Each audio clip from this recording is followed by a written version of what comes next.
finished, I will have done another leg training segment. So I will do more leg training, fasted state leg training.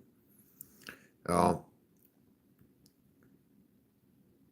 like to prove people wrong. I saw Michelle from China, she for the high carb diet, where she made a video talk about how you need to eat carbohydrates before exercising to have energy. I have boundless energy. I do OMAD fasting. I've been doing OMAD fast for more than 5 years, which means I fast 20 plus hours per day. And when I do eat, I eat low carb typically, which means I haven't eaten for more than 23 hours. And I've been doing 2 martial arts cardio streams, more than an hour long each, and bodybuilding training. I did 6 sets of weighted squats, 20 kilos, 12 reps per set in a fasted state. So everything I've been doing today, that you see me doing live streams today, if you've been watching, have been in a fasted state. So it's local time, it's 03:50, which means it's 3:50 a.m. I woke up at 8 in the morning yesterday. I've been up since, and I didn't eat since waking up. So this is a double fasted training stream. It will be once I start training. It'll be double fasted training, more double fasted state training. Double fasted state training, if you see me use that as a title in the video, double fasted training stream or something like this, whatever I'm doing. If it's double fasted martial arts training, that means that I haven't slept for a significant amount of time and I haven't eaten. So it's sleep fasted and food fasted. So it's 3:50 a.m. and I woke up at 8 in the morning yesterday and didn't sleep since, and I didn't eat since waking up. Not only did I eat since waking up, I slept 8 hours, which means I've been fasting all the hours since waking up and then some, because I didn't eat when I was sleeping. So I ate around 10 p.m. yesterday, 10 at night, and fell asleep around midnight, okay, and woke up at 8 in the morning. So I didn't eat since yesterday, 2-3 hours before falling asleep or so. Slept 8 hours and I've been up all day. So everything I've been doing physically and live streaming, teaching, and speaking in public speaking has been a fasted state. Now to me, I'm not impressed contrasted to my previous, but contrasted to the average person. A lot of people couldn't just be awake this long without, they could barely walk, not having slept this long. So double fasted, everything I've been doing today has been in a double fasted state. And the next set of leg training, continued leg training, will also be in a fasted state. So it's 3:53 a.m. I woke up at 8 in the morning yesterday, slept 8 hours, ate 3 hours before falling asleep or so, which means I didn't eat for more than 20 hours. And I've been up for more than 12 hours, not sleeping. And this is the superhuman life, see, where once again, I'm not Ben Asadi. I'm just not as concerned at trying to impress people with scandalous, like sensationalistic things that are not true in his case. But if I wanted to have more like scandalous, sensationalistic titles with the truth, I could see. But not only, I'm not the same type of person where I'm like working to market myself. I'm focused on being impressive and having impressive effects and a performance rather than telling people, see. So to me, it's not impressive because I'm living a superhuman life. I thought about before, maybe I should make a new YouTube channel, the Superhuman Life podcast, something like this, because I'm superhuman.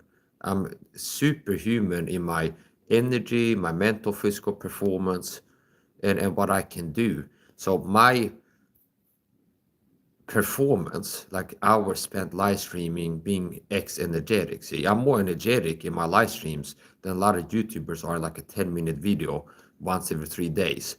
And I'm that energetic for like 6 hours straight live streaming. Here comes the first person might get blocked. We'll see.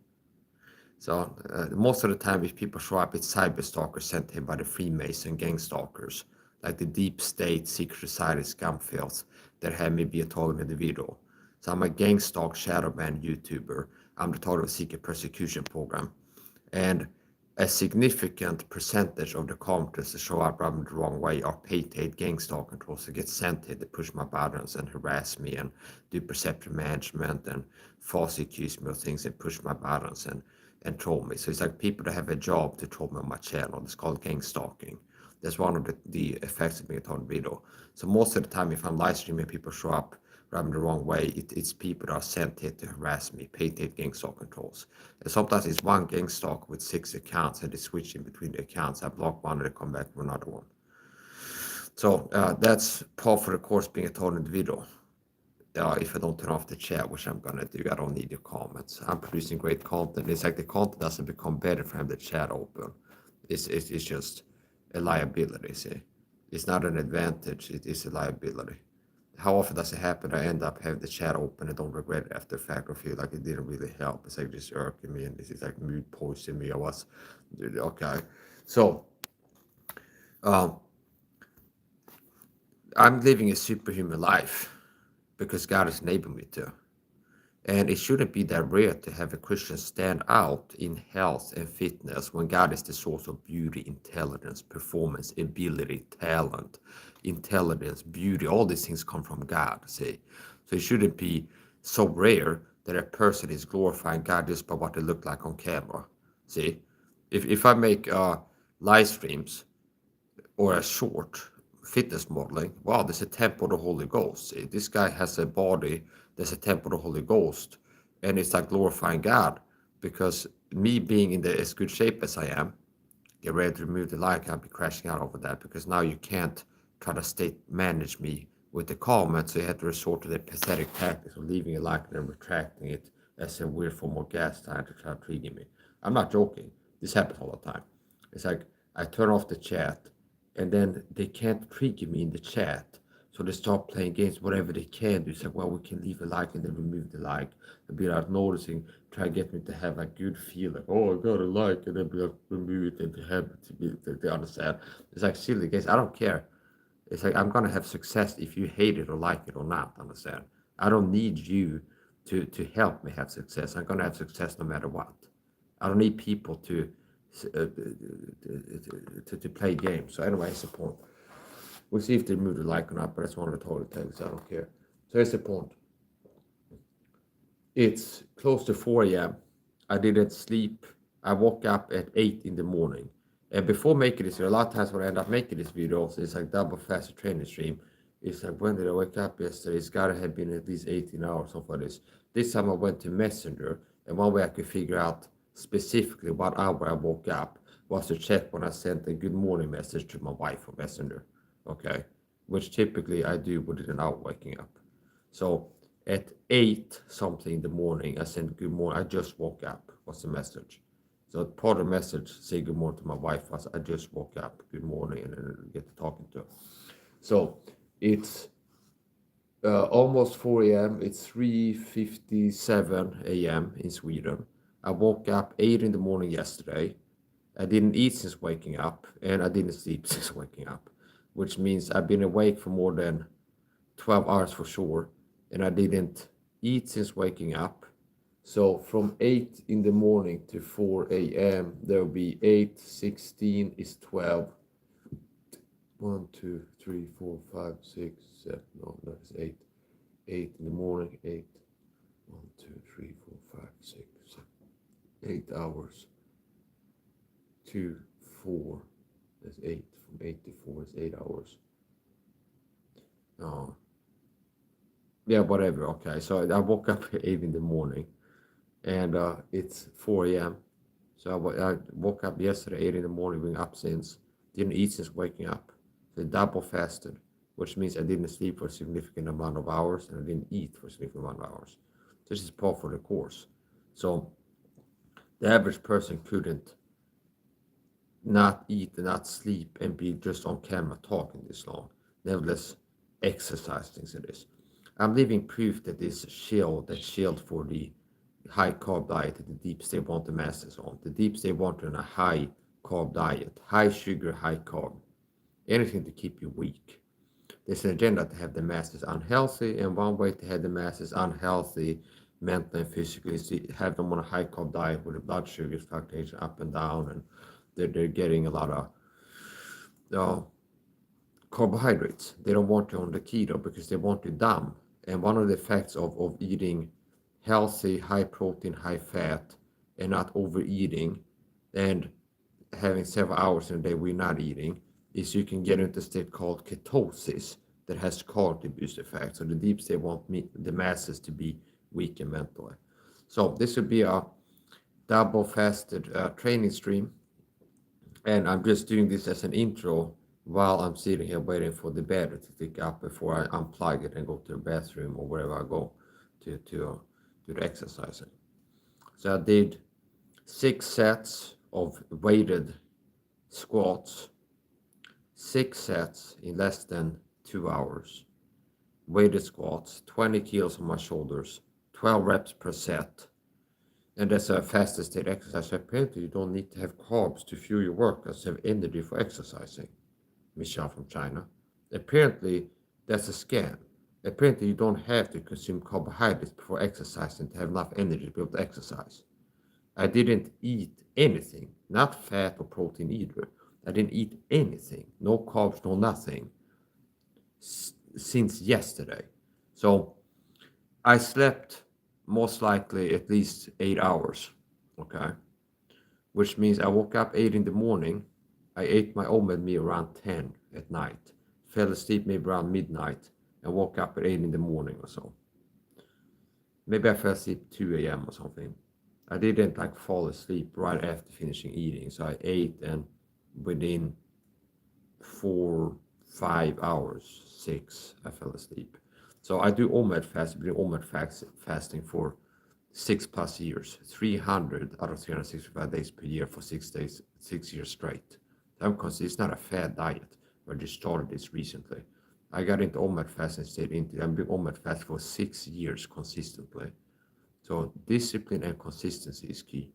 So I've been doing omelet fasting for 6 years, 300 out of 365 days per year.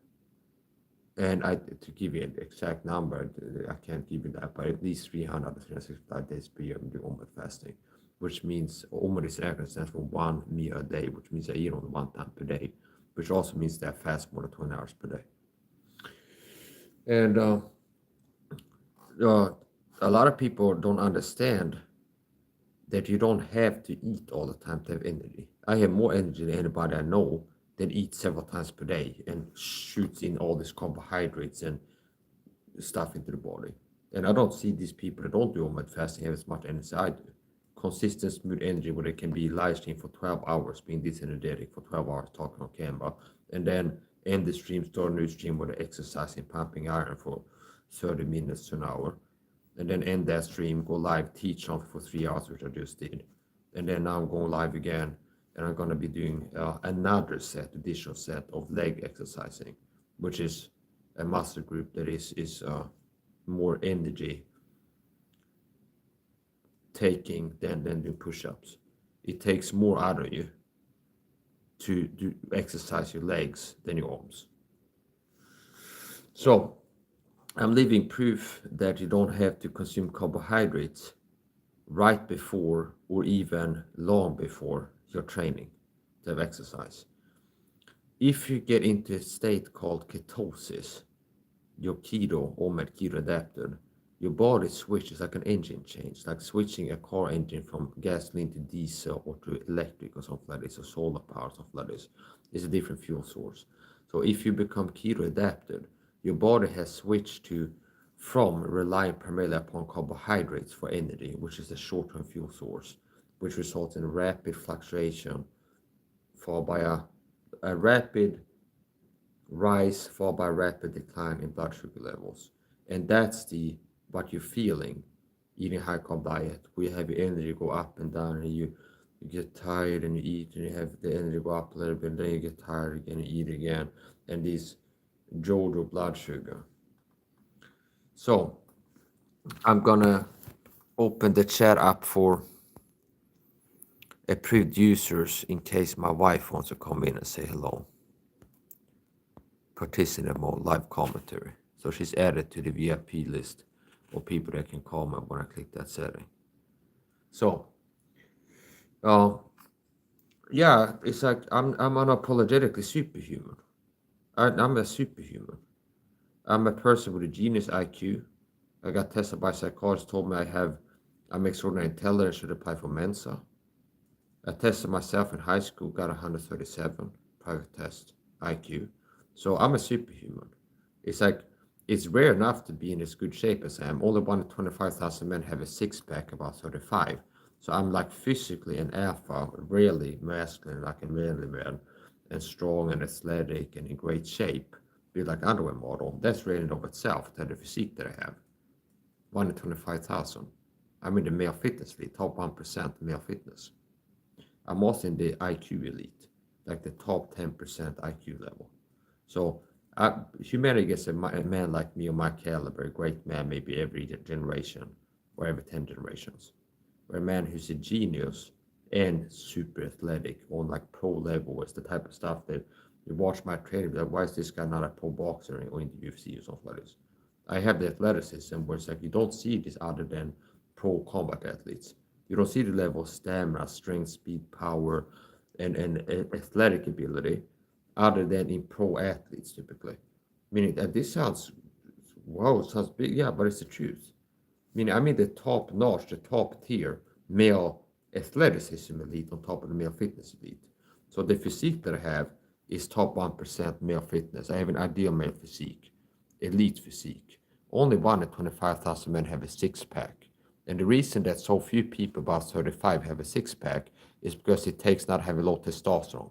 It becomes harder and harder to achieve and maintain athletic physique the further over 30 you get, because men get lower and lower testosterone as they age. And that's what it boils down to. So having high T makes it easier to have an athletic physique and have good athletic performance. High testosterone gives you energy, stamina, and endurance. And it helps you to achieve lean muscle like an athletic physique. So I enjoy not being a feminine sissy like Brandon Holthouse, the sellout pastor. Okay? It's like a cute little sissy boy, okay? I enjoy being a masculine man, a Christian leader, understand? A Christian man who's masculine and is not like a weak, effeminate beta Ahab type of person. A weak, effeminate, cute little sissy boy who looks like I did before I hit puberty. See? There's Brandon bitch boy Holthouse for you. Little soy boy beta. Okay? Oh, I'm here to teach you masculinity because Mike has been doing being a masculine man. So if I make videos making fun of you, and I've been not hitting as hard as I could, Brandon, because a person that's face value is a manly man making fun of how effeminate you are, that hurts you more than if it's another feminine guy who says, I think this guy is feminine. Okay? A guy who screams masculine without trying to, they're just pointing out just elephant in the room, just how effeminate of a sissy boy you are. You're especially vulnerable to criticism from somebody that has an ideal, see, and you're falling way short of that. It's like if you're fat and you're next to a rip with a six-pack guy, it makes you look so much worse than if you're a fat guy in the room. But next to a contrast, it makes it even worse, okay? So I'm the powerful, dominant Christian warrior here, and I'm not going to be defensive and just wait for your next passive-aggressive hit against me in your videos. I have the ability to go and hurt you with my videos, to be aggressive, understand? I'm the person that has the power and ability.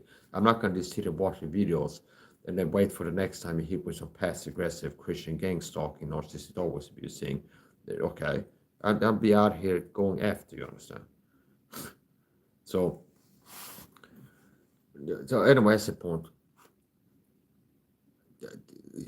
I'm a great man. In history, the world gets a man of my caliber maybe every generation, every 10 generations, maybe one every 100 years, 500 years. And I can argue for that. Meaning, I have a 1 in 25,000 physique. I'm in the male fitness elite. Only 1 in 25,000 men above 35 years old have a six-pack. I'm ripped with a six-pack at 36, like Rip James, the artist. So, okay, I'm ripped with a six-pack at 36. That puts me in the fitness elite. And you can play these games. It's not subjective. It's like what women vote for the most attractive male physique is my physique, an athletic physique. See, having abdominal muscles signal health and fitness ideal because it takes not having low testosterone to have a lean athletic physique. And that's the reason a lot of guys don't, because they're hormonally unhealthy, they have lower testosterone than they should. So it's not that a six pack is just something that looks good, and if you pull women, that makes you more sexually attractive women.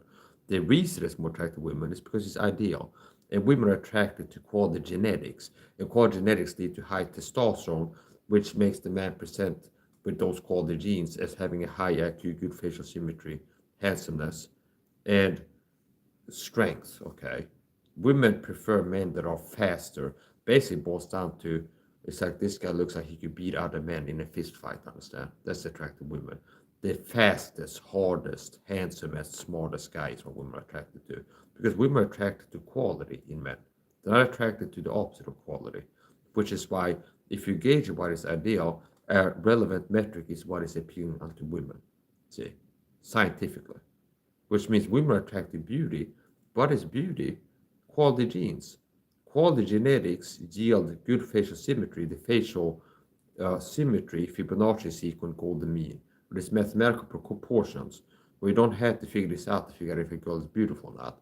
It's like you see a girl, she's beautiful, she has the genetics to manifest as a certain facial symmetry, which without you knowing science, it's like, well, it's a beautiful woman. And if a guy is handsome, that's because he has genetics that manifest a certain look, facial proportions. That is, you just see that it's a good looking guy. That's because of core genetics. So core genetics lead to high IQ and good looks. And I have both. Okay. Now, even with the genetics that I have, if it wasn't for me growing in the Lord and learning the truth by godliness, praying to God, seeking the truth, once I find it, after seeking it, applying it, see, receiving it, not rejecting it. Despite the genetics, I'd be fat, soft, unhealthy, not even alive, quite possibly. So, here's the point. Meaning I didn't get born with genes to make me stay ripped, lean, athletic with a six-pack and super energetic just automatically at 36. Understand? It takes my lifestyle, maintaining a low sugar diet, mega dosing supplements as opposed to microdosing. Mega dosing, define my terms, meaning taking enough of vitamins, not too little. See? So mega dosing as opposed to microdosing, which a lot of people do. It's like maybe like lick a lemon and they think to get enough vitamin C. See? Like smell a lemon or something like this. Like squeeze a few drops of lemon juice in a glass of water and smell. Say, I got all the vitamin C I need for the next month. Something like this. That would be microdosing. And I'm a mega dose of vitamin C. So, anyway, it's the point. The superhuman life. So, yeah, I'm a great man. And I'm not going to pretend that I'm not. I'm not going to shrink so that insecure people won't be triggered insecurity because they're sinful, carnal people that are prone to envy, which is a work that is part of the flesh nature. Where I can't relate to the average person who's still that immature and ungrown, the average Christian. They're still like vulnerable to feelings of envy coming over them. It's like they see somebody have some look good or do good. It's like they have a bad feeling and they want to lash out and attack you. I can't relate to you. I see people all the time that have things I don't have that are good. And I don't have this like envy feeling where I feel angry at it because of it. So I don't want to attack them. So here's the point. Yeah, I am in the fitness elite, the IQ elite, talented in the athleticism elite, multi-talented. So I can sing. I have singing talent, and that's not a claim. I have videos where I'm singing, and people can be the judge. So I have singing talent, athletic talent, multi-talented, while being really intelligent, genius IQ, and being really aesthetically built and everything. So I'm rare in all these positive traits, which means it's rare enough to have a genius IQ. That's super rare. It's super rare to have a six-pack above 35. I have both these things. You know how super rare it is to have these two super rare things at the same time? That's super duper rare. It's super rare to be above 35 with a six-pack athletically built. It's super rare to have above 130 IQ. I have that. So if you have this one thing is super rare to be a man that has a six-pack by 35 and an IQ by 130. And if you are both, you have a six-pack and you're above 130 IQ, now you're like twice as rare. See? And if on top of that, you have rare singing talent. Now there's three things that's super rare to be this talented at singing. Now you have these three super rare positives. That one and in of themselves is super rare. You have these three super rare things in the same person. That's super rare. Okay. So yeah, I'm unapologetically a superhuman. And one of the ways I'm superhuman is my athleticism, energy, health, fitness status is to a point where people accuse me of being on meth because it seems too good to be true, the low energy that I have, the strength, the speed, the stamina, the cardio, and everything else. It's like so pathetic. But it's like I'm to a level that I have to try to discredit what I'm doing because it's like not even like, oh, this ain't nothing. I'm not even trying to be like, this ain't nothing. It's like this something is attributed to this, that's falsely attributed to meth or something like this. Okay, it's pathetic. People come into my training and stop doing meth and things like this. So I guess I'm moving in a way that seems too good to be true. It's like this performance appears to be enhanced. See, it's above what the average person can do. I had to accuse him of being on this or that or the other thing. But you know what? There's no evidence of me being on drugs, and any quality evidence indicates that I'm not. See? So I've had people on a daily basis as I'm streaming come in and accuse me for years, you're on drugs, stop doing drugs. And some of these people are gang stalkers that have a job to discredit my testimony because I'm whistleblowing about conspiracies, deep state conspiracies. Some of these people are deep state chill, pay-tail flying monkeys. They come in here, these guys are crack, don't believe, and that's what they're doing. See? Like this person who whistleballs about gang stalker, told me it's been a conspiracy. I'm not told of it. Who teaches what the deep state want to know. The same deep state have people coming here. This guy don't believe me. He's a crazy paranoid meth head, crackhead. It's working to discredit me. That's what it is. It's perception management, like a smear campaign, and they work to flay people's perception and get them to not. It's like I'm speaking the truth. It's like we need to get people to not feel like a speaker of truth. Have people come and say he's on drugs. It's that simple. So now when that rally got tested, and the SWAT I got sworn, and SWAT showed up here, and you come with us, and take me to a cycle in the middle of the night. And the first, as I arrived, that first order of business pissing in a cup, and they test the urine. And there's a guy looking at my dick as I take a piss. So it's not like I could like cheat it somehow. Tested, no traces of any drugs in my system. Breathalyzer, 0 ethanol, blue is 0. No meth, no coke, like all this list of common drugs, like every drug known to man, illicit drugs, not even trace amounts of any of them.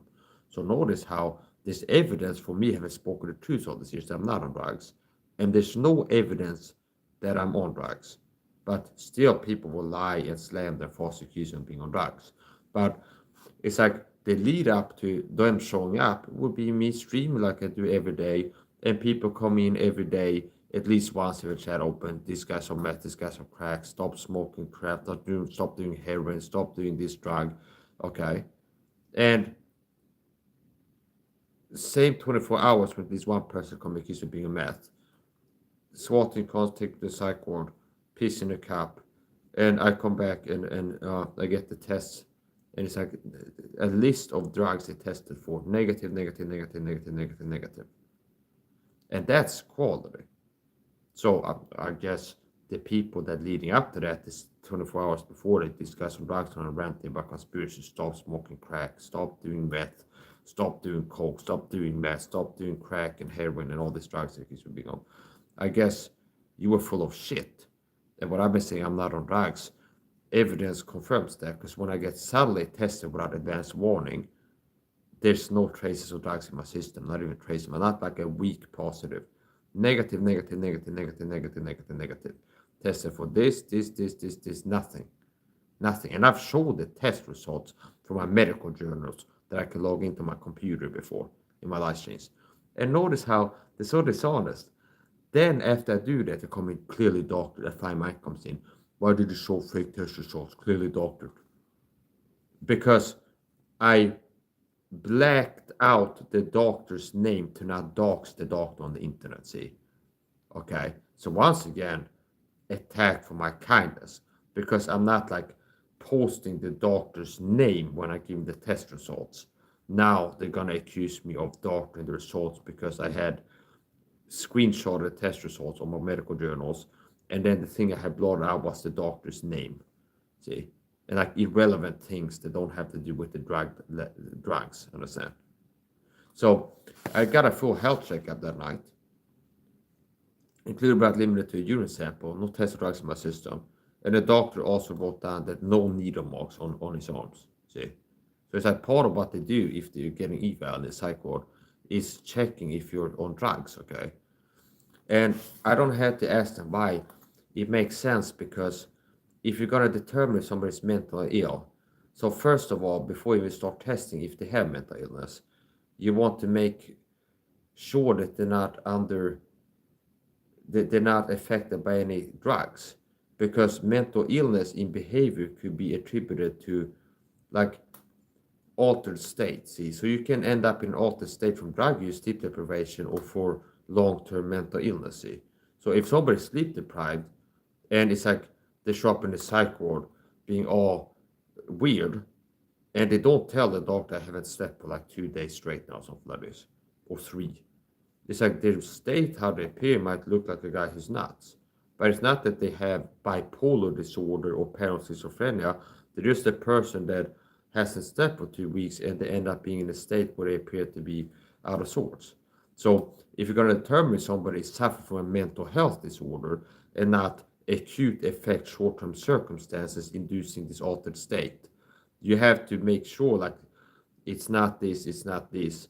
So it's like before, it makes sense that they test you for drugs as to check into the psych ward, because you end up with it because some people accuse you of being crazy or something like this. And if the person is on drugs, maybe that's why they appear to be crazy and they're not a person having like a mental health disorder like bipolar 1 or 2 or paranoid schizophrenia or psychosis. A person could be strung out on drugs and look crazy to people, and it, once the drugs hit the system, they're not crazy anymore. If you're going to determine if this person has a mental health condition, you have to know if they have drugs in the system, because you can't know if like them acting weird is the drugs in the system make them act like this, or if their person needs counseling and medication to deal with mental illness, rather than just wait until the drugs hit the system and they're not acting crazy anymore. See, so it's just common sense. So anyway, I don't have to get into like talk about why I think that the test for drugs, but like that's the first order of business being checked into the psych ward. I had to leave a urine sample, and I did a health checkup. So it's like you sit in like a waiting room, and then it's like okay, your turn to talk to the doctor, and you sit down with the doctor, and they take your blood pressure and listen to your pulse, and they do like the like the follow my finger type of stuff, and they piss in a cup, and then they test it, and no signs of drugs in my system, no needle mark, no nothing. So it's so desperate and pathetic. There's like they don't want to let go of the false narrative because people have been false accusing me on drugs. Now, I'm not surprised that I'm a Christian suffering persecution, and how I get persecuted is by mobs, groups of people persecuting me online in real life with slander and lies. See, he's on drugs, he's this bad thing, that bad thing. I'm not surprised. And then the pastors and sellout Christians that have sold out to the deep state are gang stalkers, Christian gang stalkers, a lot of those around that sold out to the deep state. They don't get persecuted. The deep state don't pay people to go harass them where they are and accuse them and attack them. Yeah, I might raise somebody up to let them reap what they sow, but it's not going to be the deep state that they're working for. See? And a lot of these pastors might think it's like, because they have an easy life, yeah, I'm blessed by God. No, you're blessed by the God in this world, Satan, for compromising with him. The pleasure of sin. You're enjoying the pleasures of sinful submission to Satan, compromising, but for a season. That's not going to last. On biblical authority can tell you that's not going to last. You're not going to have a great life until your 90s being a sellout and compromising with Satan. You can't have it both ways. So, I have been enduring affliction as a result of being a Christian not submitting to Satan, not switching sides and starting to work for the deep state globalist, not taking orders. Hey, for next you don't like, do this. I don't do that. But do the Bible should do. They work from behind the scenes with the deep state and get told what to put in the videos. So I have 3 live views and 3 likes on the video. That's before I go to my computer and hit like a more stream did before. It's not too bad as a and this is just a warm up. Okay, we didn't even get into the leg training in the fastest state. I haven't known myself. I've had to know that it'll be a double fasted training, leg training. So not only is it leg training to be impressive in itself, just the guy training legs on YouTube live. It's a certain impressiveness to that. But if a guy is doing it live in a double fasted state, I would say it's at least 25% more impressive. And it'll be about 1% more impressive by 10 minutes of extra fasting, okay, like further fasting. If you go live and you haven't slept for 20 plus hours and haven't eaten for 20 plus hours, and then you do something that a lot of people find hard to do, bright and early in the morning, the first cup of coffee, well rested. It's like the longer you stay awake and don't eat, it's like the more impressive it becomes. Yeah, so I'm in the impression business. I'm working to impress facts and truth and reality upon people, like a printing press. It's like I'm working to make an indentation into your psyche and have some facts and truth press into your mind and have the truth, present you with the truth, and hopefully it will stick with you. I'm being facetious. I got into kind of goofing off. So here's the point. What I'll be doing this live stream. Before the live stream is over, I will do another leg training. Okay. And what do I call it? Leg training segment. There'll be a part of this live stream where I'm training my legs. We'll see what we get up to. So, after my previous live stream training legs,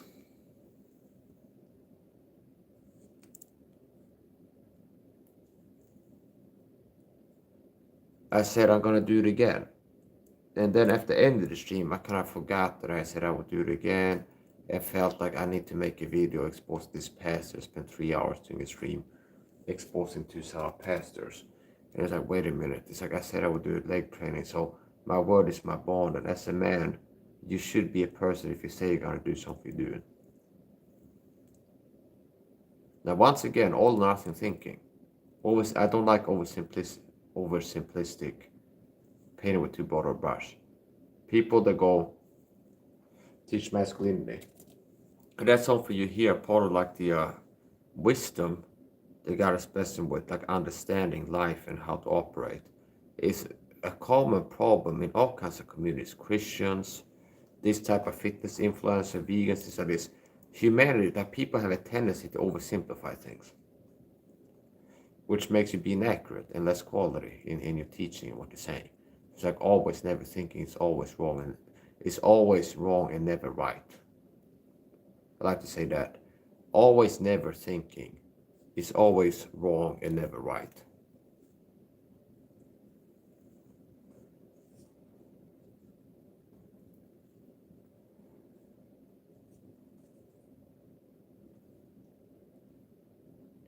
So, I can prove that.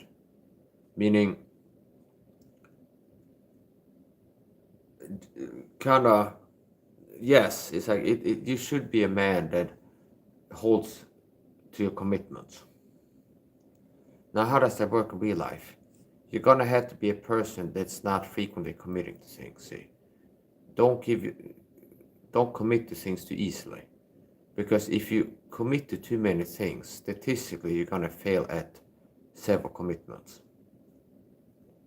If you speak in certain terms about what you're going to do in the future, you set this up for failure because there are going to be more times where you say you're going to do something and end up not doing it. See? So part of secret to success masculinity in keeping your word is not giving your word a lot. See? You shouldn't be a person that goes, tomorrow I'm going to exercise for 64 minutes. And like on a daily basis, you commit to things. See, so this is part of the secret to success in masculinity, or being a man that's actually a man of your word. It's not giving your word too much. So if I look at myself, I'm a person that it's very rare somebody catch me say I'm going to do something and end up not doing it. See, you don't see me go, yeah, I'm going to do more gaming streams up ahead, and then it's like he never did the gaming streams. No, if I say I'm going to do something, I end up doing it. I'm going to do another training stream, or I'm going to go live, not do this. Now, here's the thing. Part of secret success is not overcommitting. So part of the problem with people that consistently fail to uphold their commitments and their word is not their bond is they are not good. So if you have a case that, like an example, somebody who's known as a person who says they're going to do things and consistently fails to do what they say they're going to do, they have two problems most likely. They're not disciplined enough to force themselves to do what they said they're going to do. And they're also a person that's committing to too many things. See?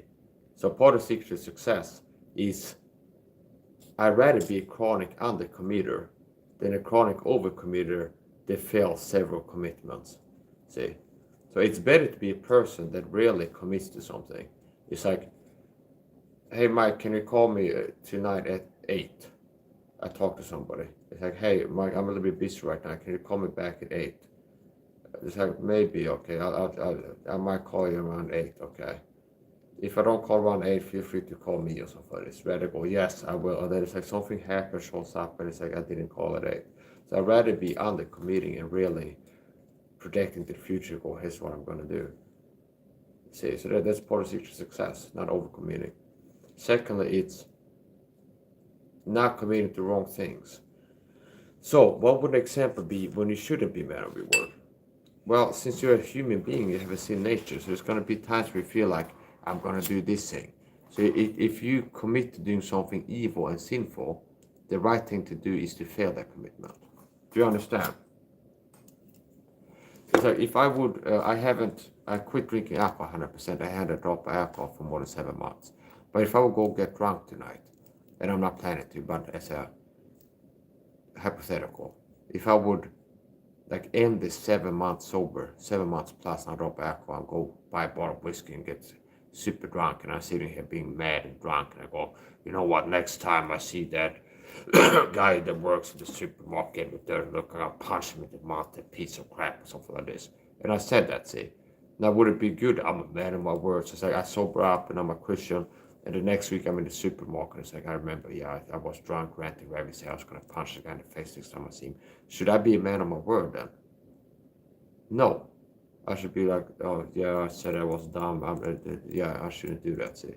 So notice how if you can actually think critically, you end up seeing fakeness all over society where people are like incompetent and teaching inaccurately and sloppily and things like this, which is one of the source of frustration, being a person that can think and see clearly in a world full of people that don't, that can't and do not, see. Which like always, never is a common low competence fraud teacher, see. It's like that's a red flag. Always, never thinking is a red flag. If you find someone on YouTube that puts themselves out as a teacher and trying to feign competence, and tell that they're not that wise in whatever they're teaching, is that they have a tendency to be like always, never, always do this, never do that. Always, never is a red flag. I can craft another example. For example, a boxing coach that goes, always, it's like if you see a boxing coach, like how to win a street fight to average Joes that don't train boxing, be like, always pump the jab, start the fight by throwing the jab, pump the jab, and then you throw the right. Well, there's going to be a situation where a person ends up in a fight where the right move is to not start with the jab, see? But the way to win the fight would be to like grab the neck or put up a block first or something else. It's like always never thinking it's sloppy and inaccurate. Like always do this, never do that. Always do this. If it's like knife fight, always use the reverse grip or always attack first with a slash off. It's like always never thinking. It's always wrong and never right. Because eventually it will be wrong. And it will never stay right.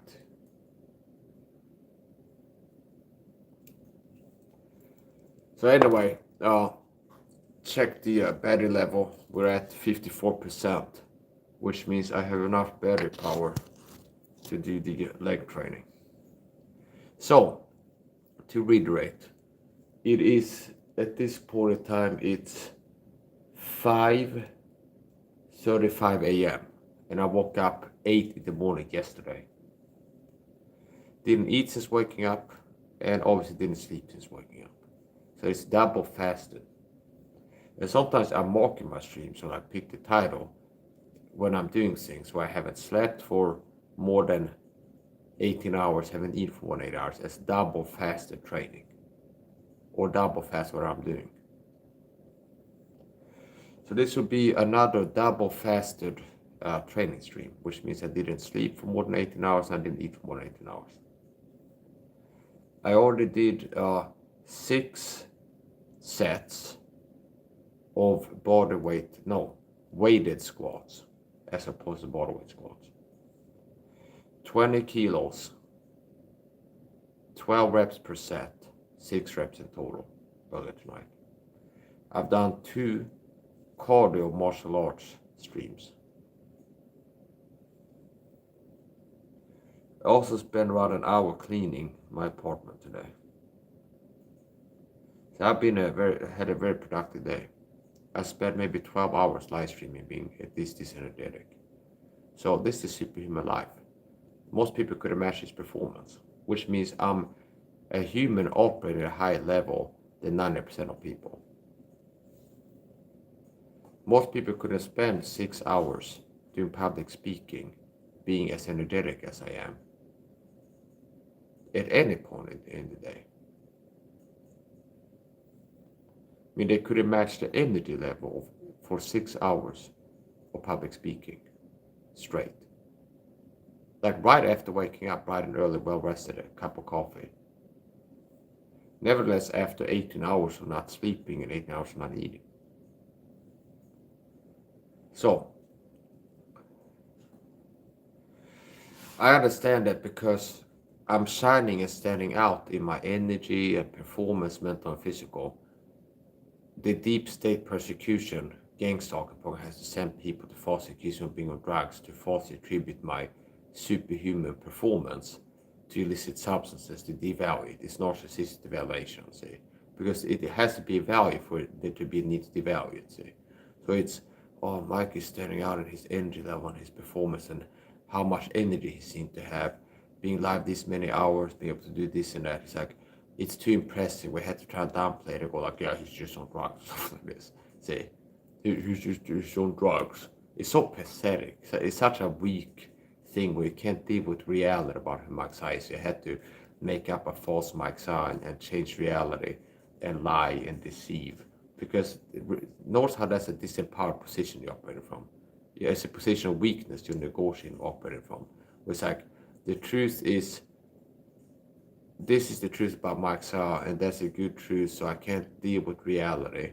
So I had to change reality and lie about it. It's weak. It's weakness. So I don't do drugs. I do supplements, okay? So if my performance appears to be enhanced, well, there are things that I do that are not drugs. I don't use illicit drugs. I don't even drink alcohol. I do get a lot of caffeine, a lot of supplements, a lot of vitamin C, B complex, magnesium, vitamin B3, D3, K2. I do fasting. There's a lot of things that I do that, and a lot of it boils down to having high testosterone, high natural testosterone. Testosterone gives you energy, stamina. And if you get low T, it makes you sick, tired, and fatigued. See? a lot of boils down. It's like, but it's like, oh, the face. It's like Mike has a physique that screams high testosterone to science. If you actually know something, it's like people don't know, and that's why they can be deceived. It's like Mike has a physique that I know. No, you don't. That's a problem. It's like there's a connection between testosterone and belly fat, and a reliable indicator of low T is a lot of belly fat and a post tissue collection in the abdominal region, which means an indication of having high testosterone is having a six-pack and a lean athletic physique above 35, see? Because it's very hard to achieve and maintain that with low T. So the guy that has a high T physique also has high T athletic performance. So what are some known facts about testosterone? It is conducive to achieving and maintaining a lean athletic physique. And testosterone also yields athletic performance. And testosterone gives you energy, stamina, endurance. But a guy that has a body that looks high T has energy of high T, but it's not testosterone, because then people will be helped by Mikey to take it serious. Like, oh, this guy knows how to have high T naturally, so I'm going to take his health fitness advice. No, we work into perception manage his views to be like, it's falsely attribute this rare energy to meth or something like this, because they're working to keep the masses from seeing the value, like proof in the pudding. If I make videos on how to lose belly fat, I have more gravitas, I have more weight to my words than Ben Asadi that has an average Joe physique. How to melt belly fat? Well, do you have a six-pack? That's a high level or low belly fat. They're just having a flat belly or something like this. Why are you not showing your belly? Maybe it's not that flat. Maybe you have a little bit of a little bubble there while you're making videos on how to lose belly fat. So maybe it's not conducive to you having more credibility. Because if you had that, because if you analyze his behavior psychologically, he's a guy who's doing anything he can to make it take it more seriously. So if he had something that definitely would add weight to his words in his video on how to lose belly fat, like having a ripped chiseled six-pack, you better believe he would show it to you. Okay, so I don't believe that he's got an impressive physique. So here we go. We're going to do more leg training here.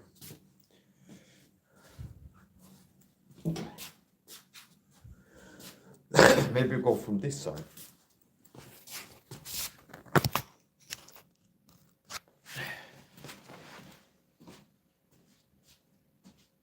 This is 10 kilos, and this is at least 10 kilos. It's more than 10 kilos. The question is how much. If it's 12 kilos or 15 or 20, but it's more than 10, which is why I alternate. If I do exercises earlier, I did squats and I would switch hands. So we do some more leg work. So the training just started. More leg training.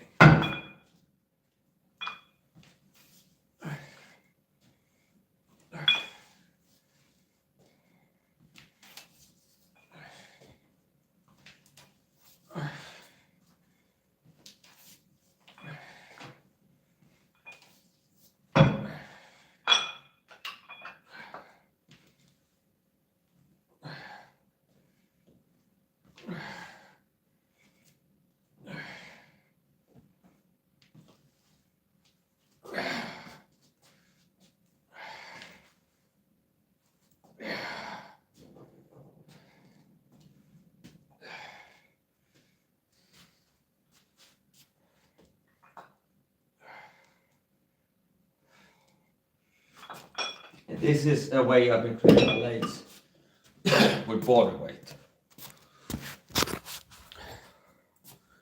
where I'm rolling on my feet.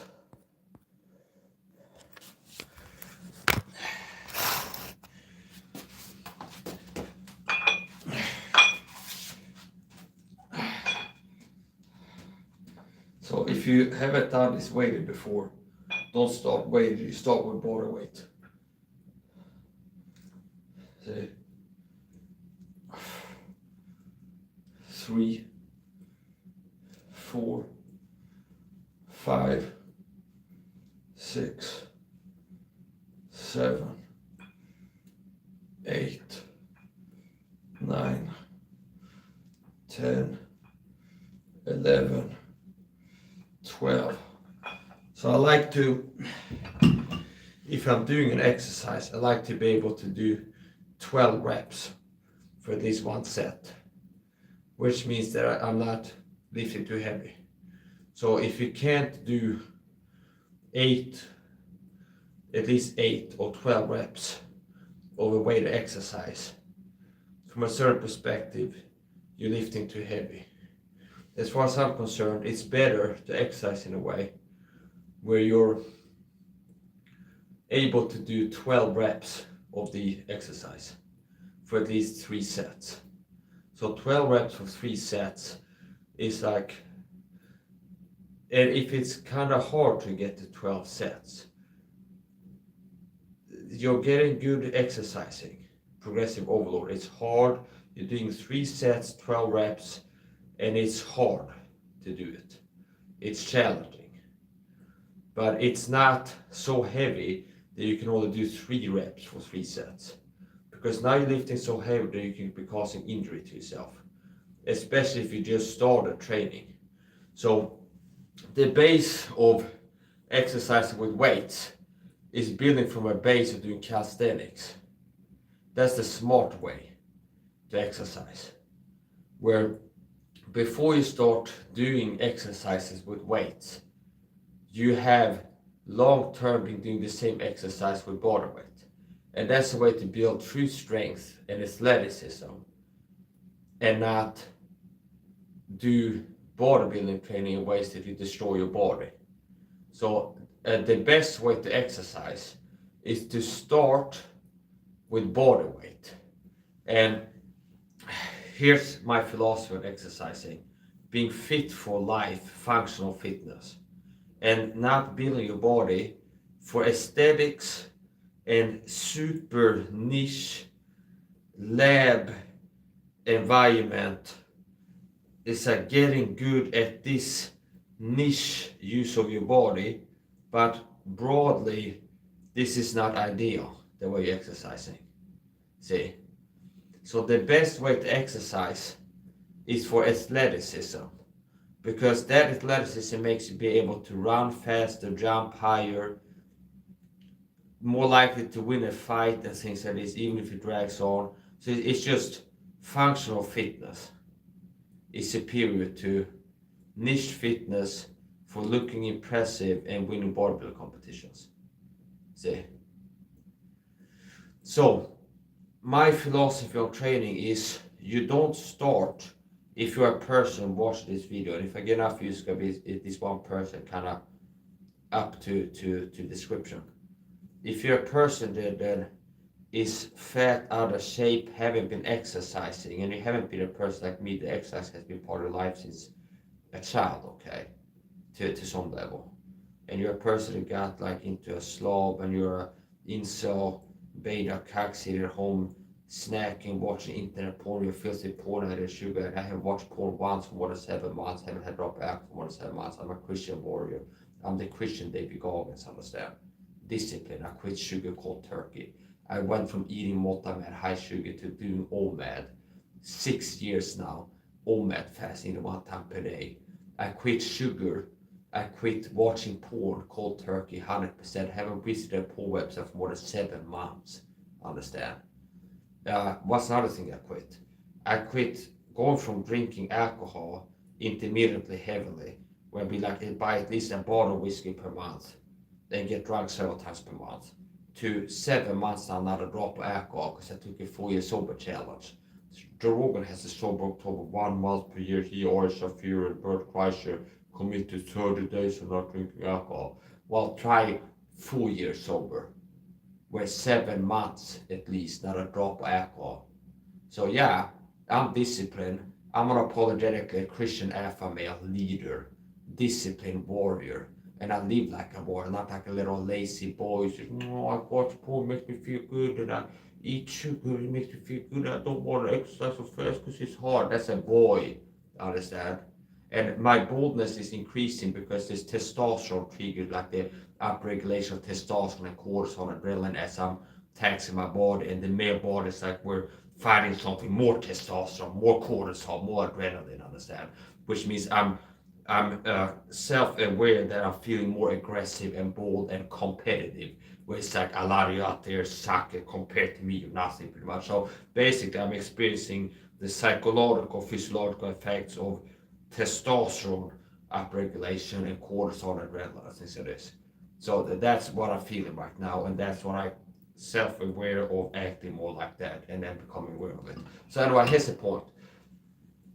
My philosophy of training is this. You don't start if you're a fat slob, beta cuck, incel, bitch boy with bitch tits and a beer belly, and you spank a little micro, whatever, you're sitting there watching porn like a filthy freak pervert weirdo. Most Christians, by the way, are filthy freak pervert weirdos. Well, you haven't got to a point where you stop watching porn 100% for more than 6 months. The average Christian watches porn at least once a week. Ew, get away from me. A man is called a brother, is a fornicator. That's what you are. Did you know that most of you are fornicators? If you're a Christian, watch porn once a month, you're a fornicator, buddy. You're a fornicator. If I was a thief, and once a month I went and stole something from a store, and every month at least one time I steal something, I will be a thief. See? It would be false accusation. So if you commit not the sin of stealing, but the sin of fornication, by masturbating to porn online at least once a month, you are a fornicator. And I don't like hanging out with fornicators. No wonder I don't get along with people who say, I'm a Christian. Really, you coward? You don't even have a picture of your face. You don't have videos preaching the gospel. You don't know the Bible. You can't quote the scripture. You're an anonymous, faceless coward claiming to be Christian, my chat. And you expect me to take you seriously. So, statistically, most likely, you're a filthy fornicator, coward, and a fake Christian at that. I want nothing to do with you. So anyway, here's the point. I almost kicked this, and I remember I'm not wearing this steel cap shoes right now. It's good that I remember. So, okay. So here's the point. You don't start training with weights. If you're a person that hasn't been seriously exercising, you don't start lifting heavy initially. You start building a base of calisthenics bodyweight exercises, okay? So before you start doing a bench press, pushing heavy weight, you start by doing body weight bench pressing against the floor, see? Until you build the ability to do a serious amount of reps for a serious amount of sets, long term. So if you're a person that hasn't been exercising at all, really, other than walking to the bus and back or something like this, you don't start by getting a bench and putting over as much weight and it's just you can go like one rep and it's hurting all over. No, you start with push-ups. Before you start doing things like this, you become a person that consistently now and then you're able to do a serious amount of body weight squats. Now you can load up some weights. So you build everything from a base of body weight exercises. You don't start with weights. You start with body weight exercises. So before you go to what I did there with the weights, these lunges, you do the same thing with body weight. When before you start doing this exercise, you do it unweighted, body weight. Before you start bench pressing heavy, you start doing push-ups. Before you start doing exercises with weights, you do the exercise without weights. And it builds some strength. And as a general rule of thumb, you want to be able to do with weight exercises, how to know like an indication not lifting too heavy. You can do 8 to 12 reps per set for 3 sets in less than 30 minutes. It's like that as a rule of thumb. If you're gonna do a weight exercise, you're better off adhering to this than not. If you're going to do weight exercise, you should be able to do 8 to 12 reps of the exercise for 3 sets within 30 minutes. And that's an indication that you're not lifting too heavy. See? And if it's nothing, well, then you have to raise the weights.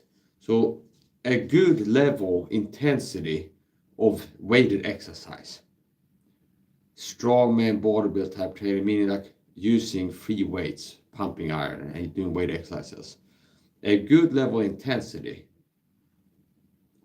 is you do a weight exercise where you can do 8 to 12 reps, and it should be close to barely able, see? Which means it should be hard for you to get 12 reps in. It should be pretty darn hard to do 12 reps of this weight exercise. So it should be, you're struggling to do 12, but you can do 12. And you can do 12 for 3 sets within 30 minutes. See? So, more leg exercises. We'll see if I had to maybe tomorrow I'll be swimming on the floor and I bet into the kitchen to get my coffee. Okay, we'll see. It's like one of the things about leg exercises is you're not feeling how fucked up you'll be tomorrow while you're doing it. Okay, so sometimes you train your arms, you can feel the burn in your arms. It's like you know you're gonna be sore tomorrow. But with the legs, it's like you can train is hard, and you start feeling a bit numb or something like this. But the next day, it's like you can really feel it. So here we go. We're gonna do more leg exercises. We'll do a few more partial lunges, and I call it partial because, well, would not partial be if I go all the way down to touch the floor with the hind leg. Okay, so I'm not going as deep as I could because I want to be able to get 12 reps in. And if I go as deep as I could, I might dirty my pants, but I might hit failure at 6. So 1,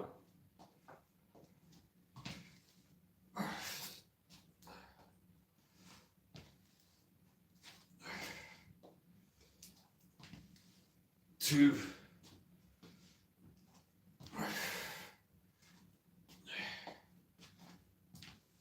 3,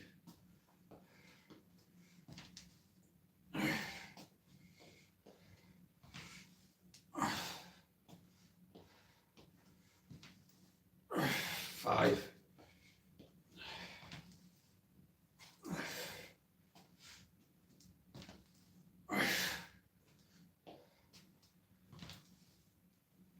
6. Halfway there. Take a breathing break. Maybe after this, I go live and clown Brandon Holtas, Baden Beach, sissy, cute, effeminate little sissy boy, trying to LARP being a Christian leader, talk about masculinity, while being an example of, I said, Brandon Holtas may feel about masculinity, but it's like face value, he's a super effeminate guy.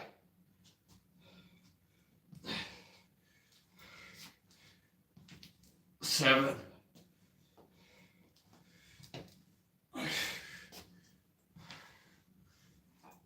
8.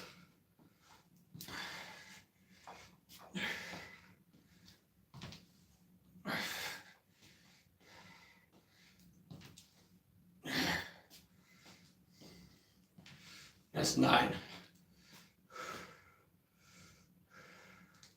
I can feel my core being engaged.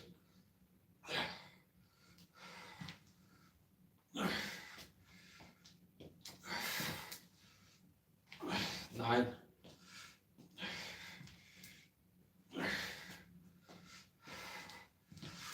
And not struggling as I should. 10.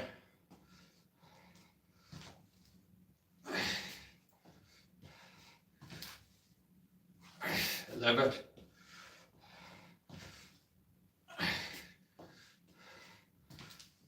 12.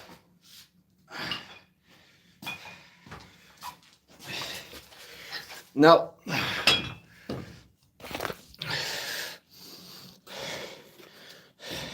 we're gonna do free range chicken walking. That's what we're calling it.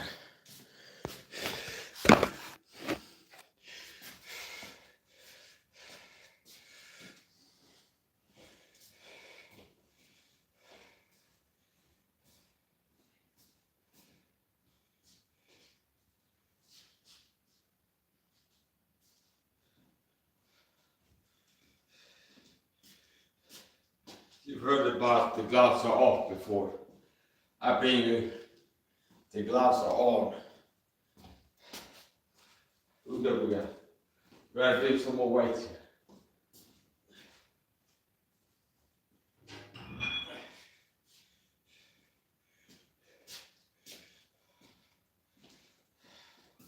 So I'd like to have 30 kilos for this. It takes less time to approach failure. But we're doing it like this.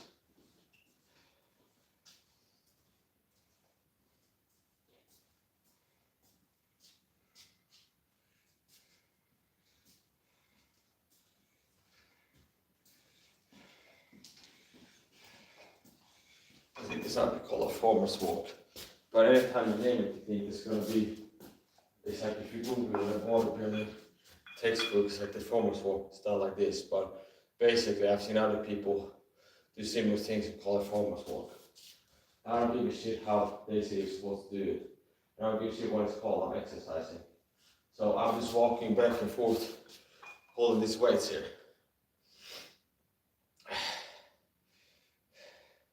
You know what, we get this an additional few kilos.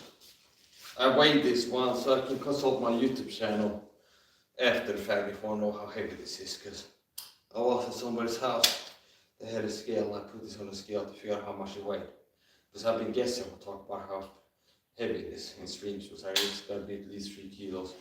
So, a few extra kilos, this is 20 plus, and we're walking.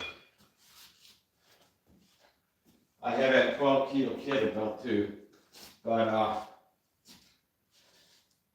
there's really no obvious apparent way for me to carry it ultimately, because you'd be in one hand too heavy on one side.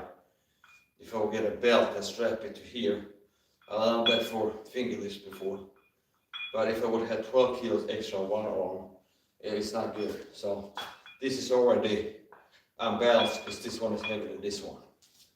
Now we'll do back and forth with this.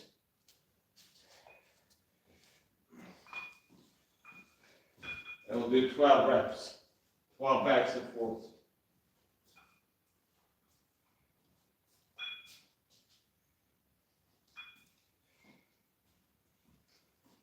And I started to count now. That's 1, 2,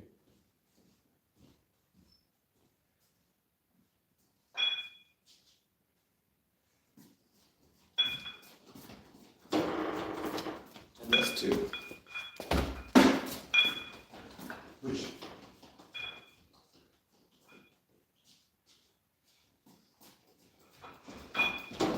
That's 3.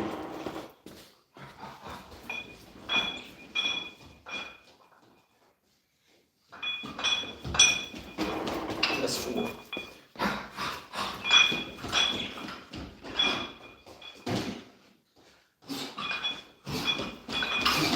That's 5.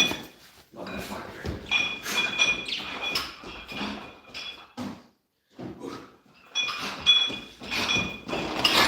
6.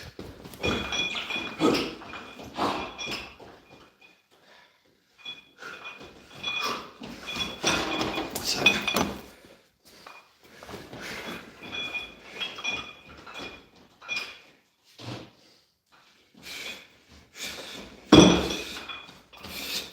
8.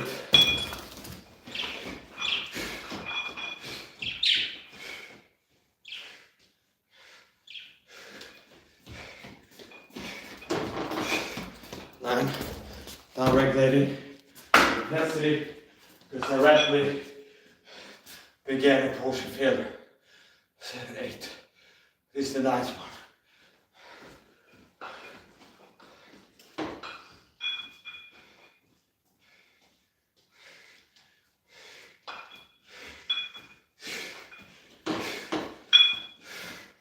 Nine.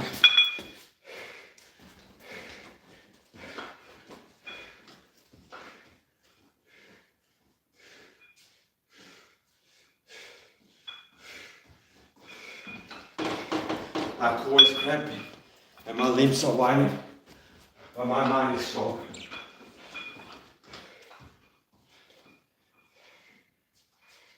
The body says quit, the mind says hit. High intensity.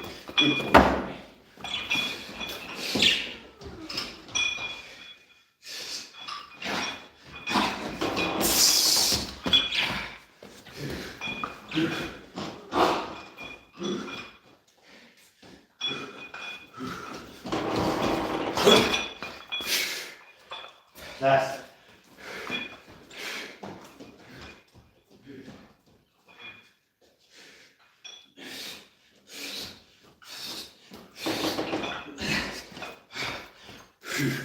That's 12, motherfucker.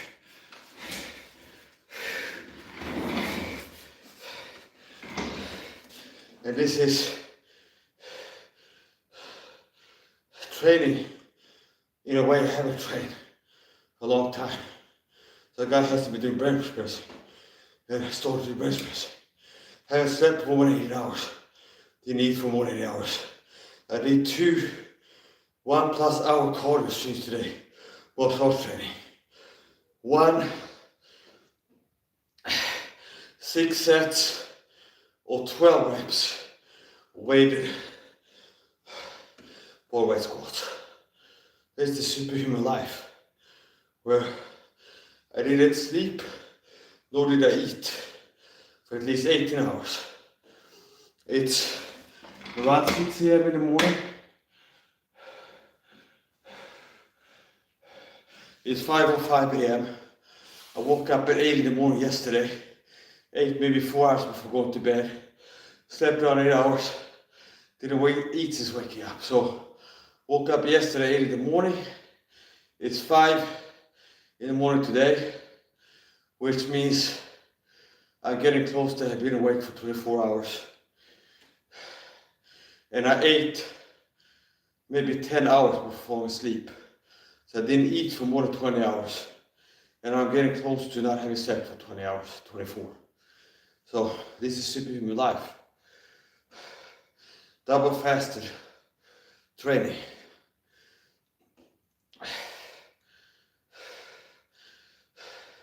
A man's spirit will sustain his infirmity, which a lot of people don't understand the application of that. Infirmity is what? Weakness of the flesh, like having a disease. What does disease do? Weaken you. So a man that has a great spirit, a man's spirit can sustain his infirmity. Infirmity application, like having the flu. It's like you have an infirmity, you're sick. And if you have the flu, you're sick, you're weak and tired, see. And if you have the right spirit, the man's spirit, you can keep going and endure it, see. It's like if there's people that are sick, and it's like they give up mentally and then the body falls. So if you refuse to give up mentally, the body eventually will submit. I put my flesh in subjection as a Christian, as an athlete, where I control my body. I'm the boss, understand? My body's not the boss. So the same mental toughness and strength that made me able to quit drinking alcohol 100% for 7+ months now, and quit watching porn 100% for more than 7 months, and has made me fat 20+ hours for more than 6 years now, doing almost fasting. It's the spirit of this man. It's the spirit. It's the... See? Because if I just listen to my body, I'll be watching porn all the time, eating sugar and things that taste well throughout the day, and avoid doing things like this that give me pain, okay? So, A man's spirit will sustain his firmly, but a wounded spirit who can bear, I think it says. Some for that effect. So what is the infirmity of the flesh? It's weakness. If you're sick, infirmity applies to being weak, sick. And if you're sick and tired, sick and weak, your spirit can sustain you. So even though if you're like sick with the flu, if you're in the game mentally, so I'm gonna tough this out, I'm gonna stay in the game, I'm aiming to get out of this bed. Understand? Don't just resign to say I'm done for it. Just give up. Kind of give up the ghost type of thing. You can survive. So a lot of people choose to be defeated, and defeat is a choice in life, in a lot of circumstances. Where a lot of people tell themselves that they have no choice but to yada yada. When in reality it's just justifying choosing to quit and lose, see. So my body, it wasn't easy to do what I just did. It was hard, and I had cramps and muscle groups are cramping, my legs are on fire, and I feel like I'm numb, so I'm almost like concerned I might fall or something like this, because but my mind was set to complete the exercise and do 12 reps. And remember what I told you, Mike SAHA health fitness coaching. General rule of thumb, if you're doing a weighted exercise, you want to be able to do 12 reps of the weighted exercise 3 times in less than 30 minutes starting out. Which I could do, understand, that we're gonna do it now. So that's 1 set, okay, 12 reps, or weighted start out walks, then it became sprints, jogs. So the speed that I would have in my sprint without those extra 20 kilos would be kind of impressive, okay. Now to a point with running indoors, I generate too much momentum, so I can't brake myself. So I can't run full speed indoors because I fly out of windows, something like this. So here's the point. We got 2 more sets, which means I got to take some time to recover. And I feel a little bit dizzy. Okay. But it's like given enough reps, minutes of recovery, 12 reps of recovery minutes. I'll be able to do in 1. So I started out, the exercise was going to be walking, okay, 12. And then in the middle it felt too easy. So I upregulated intensity simply by upregulating the speed, see. So it's like transport myself in a bipedal manner on my 2 legs. Use my legs to walk here, and then there, and then back again. So it's from here to there and back 1, okay. And it's like 12. And after 3 or 4, I feel like it's too easy. So remember, the rule is you want to struggle to do 12 reps. So Mike's out teaching on fitness. You start with body weight exercises. If you're going to start doing weight exercises, you aim for this level of intensity, which is what? Help you to not do it too heavy so you get injured, and not too light so you don't really grow that much from it. So the right level of intensity, as far as I'm concerned, for people looking to start exercise with weights, you start with body weight and do maybe a 3-6 months of body weights, okay? And you start doing the exercises later on. You want to do weighted, unweighted, to build up a base of strength. Then you can do the same exercises with weights. So you don't, if you're a person that has been exercising and you're going to get into exercise, don't buy a bench press to have at home and start trying to push your body weight initially. You start by doing body weight push-up, which is pretty much the same exercise, where you're going on the ground and pushing yourself up, okay? And once again, what's a good level of training as far as I'm concerned, what I'm teaching? You want to be able to max out training system for like a DVD. If you're going to do weight exercises, you want to do it heavy enough where you're struggling to complete 12 reps. But you can do 12 reps for 3 sets in less than 30 minutes. See? That's my method. If you're going to do a weight exercise, according to my recommendation, it's like you don't go, well, to teach you my recommendation of training weights. That person watching this, which could be a 60-year-old grandmother and a 14-year-old guy who's watching my videos against, I don't make videos for people under 18, but to make example, it could be a 19-year-old girl and a 36-year-old guy and then like a 59-year-old man watching it. So it'd be imprecise for me to go, I've got to talk about my philosophy and recommendations on how to exercise with weights. It's like do 10 kilo bicep hammer curl for 15 reps. That would not be good advice because one person might only be able to do one. Another person watching might not be able to do 1 rep of 10 kilo bicep hammer curls. So the level is depending on the person watching it. But I can still teach you a good level without knowing anything about you. So you pick a weight where you can complete 12 reps or whatever the exercise is, the weight exercise. If that's bodyweight squats or bicep hammer curls or this. You pick a weight that enables you to do 12 reps, barely, okay? So you want it to be hard, you want to struggle, you want it to be hard to do 12 reps, where you almost can't do it. See, you're struggling to complete 12 reps, but you complete them. You're able to do 12, but it's hard to do 12, okay? Simply that.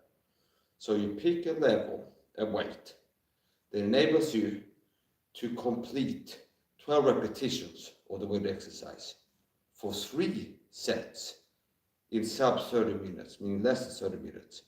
So that's a good level. You're going to start doing weight exercise. You use a number of weights. You use a weight level where you can do 12 reps of the weight exercise. Barely, so it's imprecise if I go where you can do 12 reps. Because then somebody can do 1 kilo bicep curl and they can do 12 reps really easy bodyweight squats. And it's like nothing. Well, you're not going to go that much. So you want to be able to do 12 reps with the weight. Pick a weight that makes you able to do 12 repetitions of the weight exercise. But it's barely, or you can barely, but you are able. See, you're barely able to do 12 reps, but you do it, see. So it's like near failure, basically, to use a bodybuilding term. So it's not failure. It's not like you do it until you can't do it anymore. It's you pick a level where you can do 12 reps, but it's a challenge. It's challenging, where it's like you're really struggling towards the last 3 reps. You can, especially on the last 3 reps, you can feel that it's like hard to do it. So you pick a weight level. If you're going to start training with weights, you're going to do bodyweight squats. You pick a weight for the weighted squats, not weighted bodyweight. What you do is it's bodyweight plus weight. So if you're going to do what I did earlier, squats with weights, you pick a weight, which will vary from person to person, where you can do 12 repetitions, barely, but it's hard to do 12, but you can do it. So you can like barely do 12, but you did 12, see? So you pick a level where you struggle to do 12, but then you did 12. That's 1 set, see? You want to be able to do 3 of those 12 rep sets, struggling sets. 3 struggling sets, 12 reps per set in less than 30 minutes. See? And that's a good level to start and stay at. You can keep the same pattern starting out forever, because progressive overload dictates that once it's too easy to do 12 reps, you're not struggling to do 12, you raise the weight. So if you started with 5 kilos, and that's the level you experiment, it's like, yeah, with X amount of kilos, 8 kilos for you. It's like you can barely do 12, but you pull off 12. 1 set, rest, do another set, and you finish 3 sets within 30 minutes. Now, when they get to a point where they start hard, not struggling anymore, Remember the coaching, you should struggle. It should be hard to do, but doable. It should be a challenge, but not impossible. Once you get to a point where it's too easy, you're not struggling anymore. It's like it's easy for you. It's a cakewalk to pull off 12 reps, 3 sets. Now progressive overload. You raise the weight. And as a simple rule of thumb, you can raise the weight by 1 kilo per time. So it's like you hit a level where it's like, yeah, 12 reps, it's like it's easy now. Which also means you might be able to pull off 6 sets per 30 minutes. Now, once you get to the level where it's easy to do it, you can raise it by 1 or 2 kilo increments. So you can go from 10 kilos to 12, from 12 to 14. Because a lot of times 2 kilos would be enough to make it challenging again, but still be able to stick to the 12 rep format. So that's the Mark SAHA school of bodybuilding. Gregor said, eat your heart out. Why are you gay? I say, why? Okay, if you're gay, I'm not hating on it, I'm just asking why. I want to know why you're gay. I want to know what love is. I want you to show me. I want to know what love is. Oh, I want to know why. Turn. Why? You see, Gregor said, happy. Oh, it's happy and gay as a daisy man. He's skipping down the road and saying, oh, happy. And he's got like flowers in the basket. He goes, this is how Gregor moves. That's the camera. What's that? He goes, I'm happy and gay as a daisy man. And it's like this like flower petals that he's got. He's got like a pouch and he goes, I'm happy and gay. And it's like, this is how he moves when it's not on camera, in case you wonder. Which is what made you ask why he's gay. I saw the video, okay? He saw this OnlyFans and then his Grindr page. That's the intro video for his Grindr. Okay. So it's like I'm breaking the line in case you didn't know.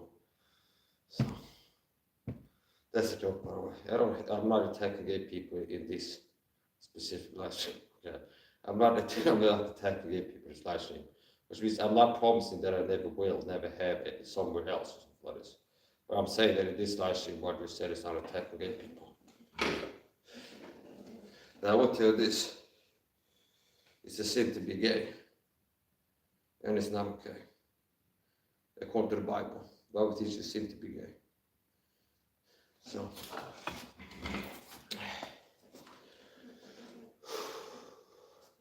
Yeah, so that was a struggle set. And I just invented a new terminology for the Mark SAHA bodybuilding teaching package. Is a struggling set. It's the new black or yellow or something like this. So we came up with the term a struggling set. And people that watch me in the future will say, yeah, I've just completed a struggling set of bicep hammer curls. But they watch this video, they might be able to figure out what I mean. So I'd like to exercise near failure, but not going all the way to failure. So, if I really wanted to, because if I go to failure, it would be like one set and the following set will suffer. And I would require more training to do the same rep for the second set. So it's suboptimal.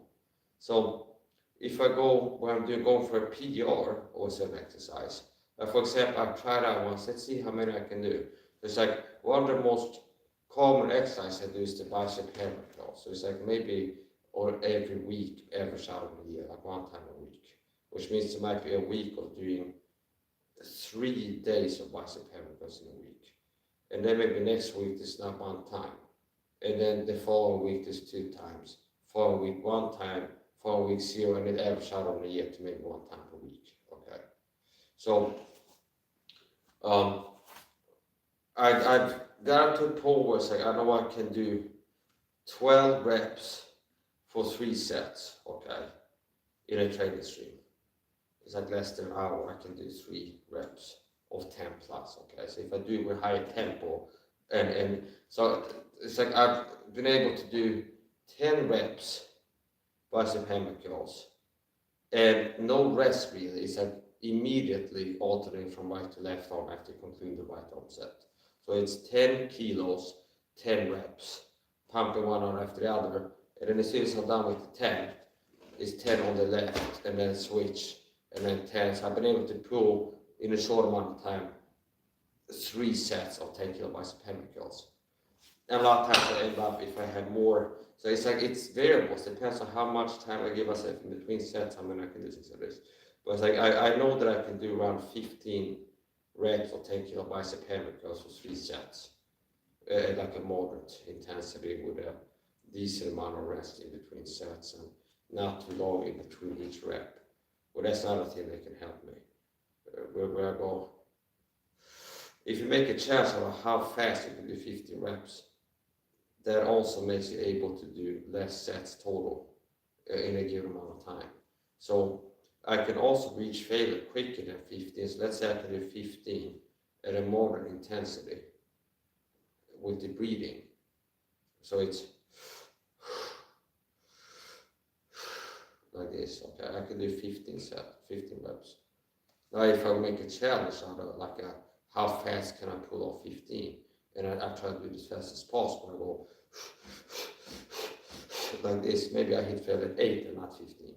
Okay, so at a moderate normal intensity, like rate speed, I can pump around 15 10 kilobytes of chemicals for 3 sets. So after like learning what I can do, I remember in the training scene, let's go, and I did 30 bicep chemicals. Now, when I'm trying for how many can I do one time, I'm not focusing the same night on doing several sets, because doing one max out to failure set, where like a PR attempt was like, try how many can I do in one set, that's hurting focus sets. If I do another set after that, I might hit failure at 6 or 8. If I do another set after like the PR set, and like within 5 minutes do another set, I might hit failure at 8 rather than the normal around 15. So there's PR and there's maintenance and exercising. So it's like I'm enjoying the testosterone flows in my veins right now and how it's helping my public speaking. So here's the point. So I'm enjoying the psychosomatic, psychosocial ventriculations, the fluctuations of the triangular, ventricular, subcutaneous, abductor, grand mal, post-contusion, involuntary muscle contractions in the nether regions. Okay, so this is Mike Israel failing competence by forcing big words to sound smart. So he's making on sounding smart, whereas I've been focusing on getting, staying, growing smarter. Okay. Okay. So this is the same old. Some people focus on being the same, acquiring and maintaining competence, and other people are working on selling themselves to you as a person having competence, like Ben Assad and Mike Israel and Greg Lissette. Okay. Now Greg Lissette would be a little bit less worthless than some of these others, and he should really be like, wow, it's like I feel like you got a shout out, because if I'm being that long trash talking, it's like it's basically coming from me, it's like a great compliment, because eventually it's like I'm gonna have to tell you a new one. If you're a person who's not me out here in the fitness industry,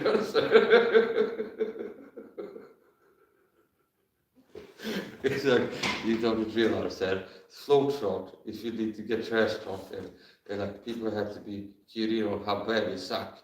It's like, are you Mike SAHA? Yes. No. Okay. Yes. Okay, great. You got nothing to work about. No. Are you Greg Lissette? Yes. Or you Mike Israel? Or you Ben Asadi? It doesn't matter, because they all lead to the same outcome. You suck and are gonna have to expose you as sucking. Understand? Like Peter Moore or something. It's actually self-tickets. That's the point. It's not my fault that I'm better than you. Understand? I didn't choose for you to be as bad as you are. Understand? You made a choice. See, I didn't choose for Greg Bissett to choose to become gay after he got born as a straight man. Understand? He made that choice. And I didn't make it. See? So if he's right now, it's like, I'm a self-hating gay person, I'm gay, and I'm tired of it. I didn't choose for you to be gay, understand? So if somebody did choose for you to be gay, Greg, it was you that made the decision, not me. Now, I'm a type of guy, well, I'm a Christian. If there's anybody that can hold hands on you and pray that gay, right away, understand? Like right out of your body, it's like just blow that gay, just like blow it out of the water, understand? It's like if there's anybody that can pray the gay away in one sitting, understand? Where some people might have to come for therapy, where it's like every week have to come to pray the gay away meeting, and they have like 10 guys together join hands like a power just to combine force of anti-gay prayer effect. They had to be like 10 pastors together, and they paid them to like a gay counseling, and it's like they had 10 guys there, they sit and hold hands on kumbaya, the gays leave your ball right now, something like this. Okay, it's like basically I can have the same gay exposure effect like a minute of talking to the YouTube live stream. So you will get an invoice in the mail, understand, for this gay counseling session, by the way. Okay, so like for $964, and that's for how much I spent talking up to this point. Like a cab, it has like it keeps running. So understand. So it's like if you're still watching, it's like this ka-ching, understand? You should feel that going on as you're watching this. So it's like if other people need to be 10 people, need to come in, maybe the average person is a gay praying away champion. Like you pay them as a Christian counselor, hey pastor, I'm gay, I'm sick of being that way. Can I come to you and have you prayed away? And they might be like, yeah, like therapy kind of. And they'll be like, yeah, for an hour per week, you come here, and there's me and Pastor Bob and Deacon Joe and Usher John, and we all hold hands over here, and I say the prayers. There might be 3, 4, 10 guys in the room alone with you. That's all about being Christian and anti-gay. That's gonna be like locking himself in a room with you. Nobody knows what goes on up there, but when they show up, like, yeah, the guys wouldn't play my gay away, understand? This is story, understand? Because I guess the point, okay, a lot of these pastors are raging gays, understand? And that's why they get into this, like a way to project, to kind of understand. It's like a self-hating, it's like Hitler was like half a Jew or something like this. So it's the point. Okay. And I wonder sometimes if people like Stephen Anderson are like majoring on preaching against homosexuality, if he's fighting something inside of himself. Sometimes the people that are fighting against something external, the most intensely, they deal with something inside of themselves. I thought about this in my meditations upon my couch in the night season, where I make my bed to swim, okay, in the night watches, in cold and sometimes, oftentimes in nakedness, understand, as my hiddenmost parts are discovered. Understand? Okay? So it's important. Sometimes at night, as I meditate up on the couch and making my bed to swim, at the same time, I was there, we've got a couch, and it's like this part is on the bed and the other one's on the couch. And I'm crying tears, it's like eventually everything is falling. So anyway, it's important. Yeah, he that increases wisdom increases sorrow. So it's like I've been spending a lot of time figuring things out, which means there's also a lot of suffering in the Maxwell life experience. You see like the output of all this insight and stuff I could teach you, and like the magnificent competences in plural. And but you don't see like the night of crying, just straight bawling at night. It's like the wisdom. It's like, oh, there's another like a scroll that an angel comes burning, but it's like this more knowledge. Thank you, Lord. Oh, okay. Father, we see the type of Christ. Got typed it in, understand? Thank you. It's like I had to pay for that like 24 hours of weeping after that. There's a lot of pain involved. Now this is kind of like saying things that are true a little bit, but it's exaggerated. That is the point. So it is true that the more wisdom you have, the more sorrow you have. and fools are in the house of mirth, whereas you're better off in the house of mourning. Okay. Here it increases wisdom, increases grief, knowledge. That's the point.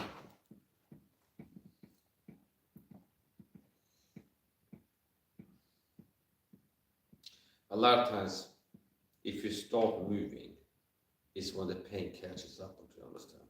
The psychological and physical pain. So once you build momentum, you maintain it. Because if you slow down, that's when the wasa catches up with you, understand? So it's like you have to stay slippery and fast. Because if you stop moving, the wasa catches up with you, understand? So you have to maintain like a forward momentum, understand? And if you slow down, you get stagnant. That's when the evil, understand? That's when the evil gets you. So if you slow down, bad things can catch up with you. Because speed comes from God. So evil is not as fast as good is, understand? So if you're living right, you're going to be fast. You're going to be progressing at a high rate spiritually, psychologically, physically. It's when you slow down that the tidal wave of evil closes in on you.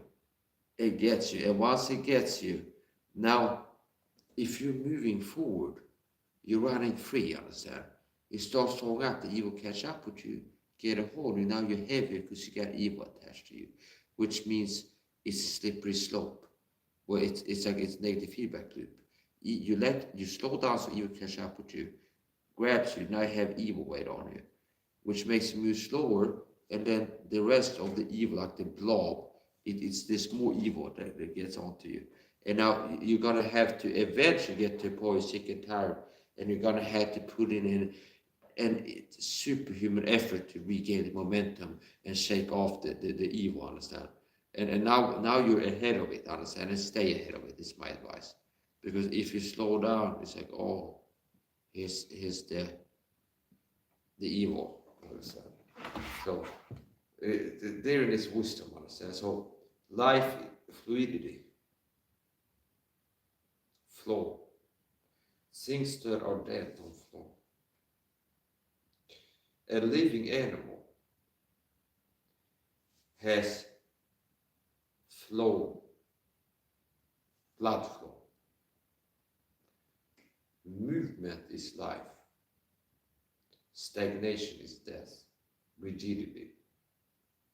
Fixed state. Solid state is not as living as fluid state. So, if you have a rabbit running a field, if you see a rabbit running, that means that you look at a creature that has blood flowing throughout its body. There's a heart beating that's pushing blood, so there's a flow. Life is in the blood. So, if you look at the same creature and there's no blood flow, that's a dead creature. See? So, if you have a being moving fast, it has good flow. If it dies, the flow stops. So correlating with a death state is non-flowiness. See? And correlating with life is flow. Mentally as well. So if people get drugged up on like lithium or whatever you drug up on, and just sitting staring at the jewelry outside a window, there's not really mental liveliness going on. See? They're not mentally energetic and thinking and doing things and writing stuff. It's like they're just kind of like in a daze. And that's mental, less liveliness mentally.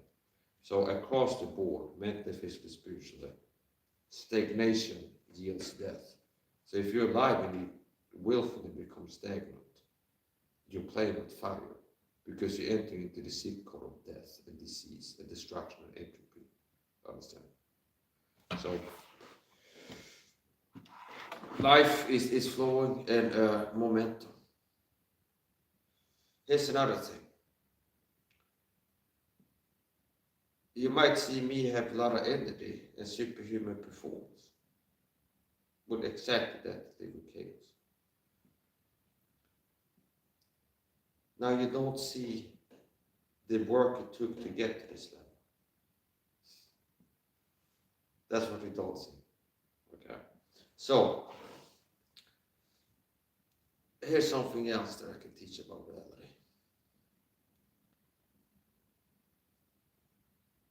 The initial period is the price that you pay for the end outcome after sustained effort.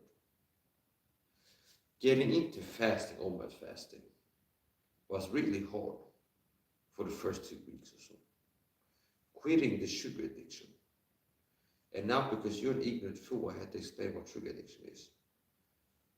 Because if I go, yeah, I stopped being a sugar addict, people think it's like, oh, the guy was different than the average person. He had unhealthy, he was a sugar. No, 99% of people are sugar addicts, and I'm not.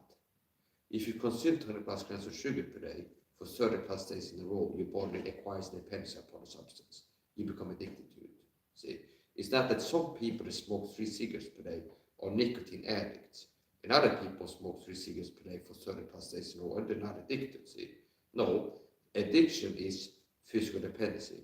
It's not how you feel or think about what you're ingesting. It's a physical issue, dependency.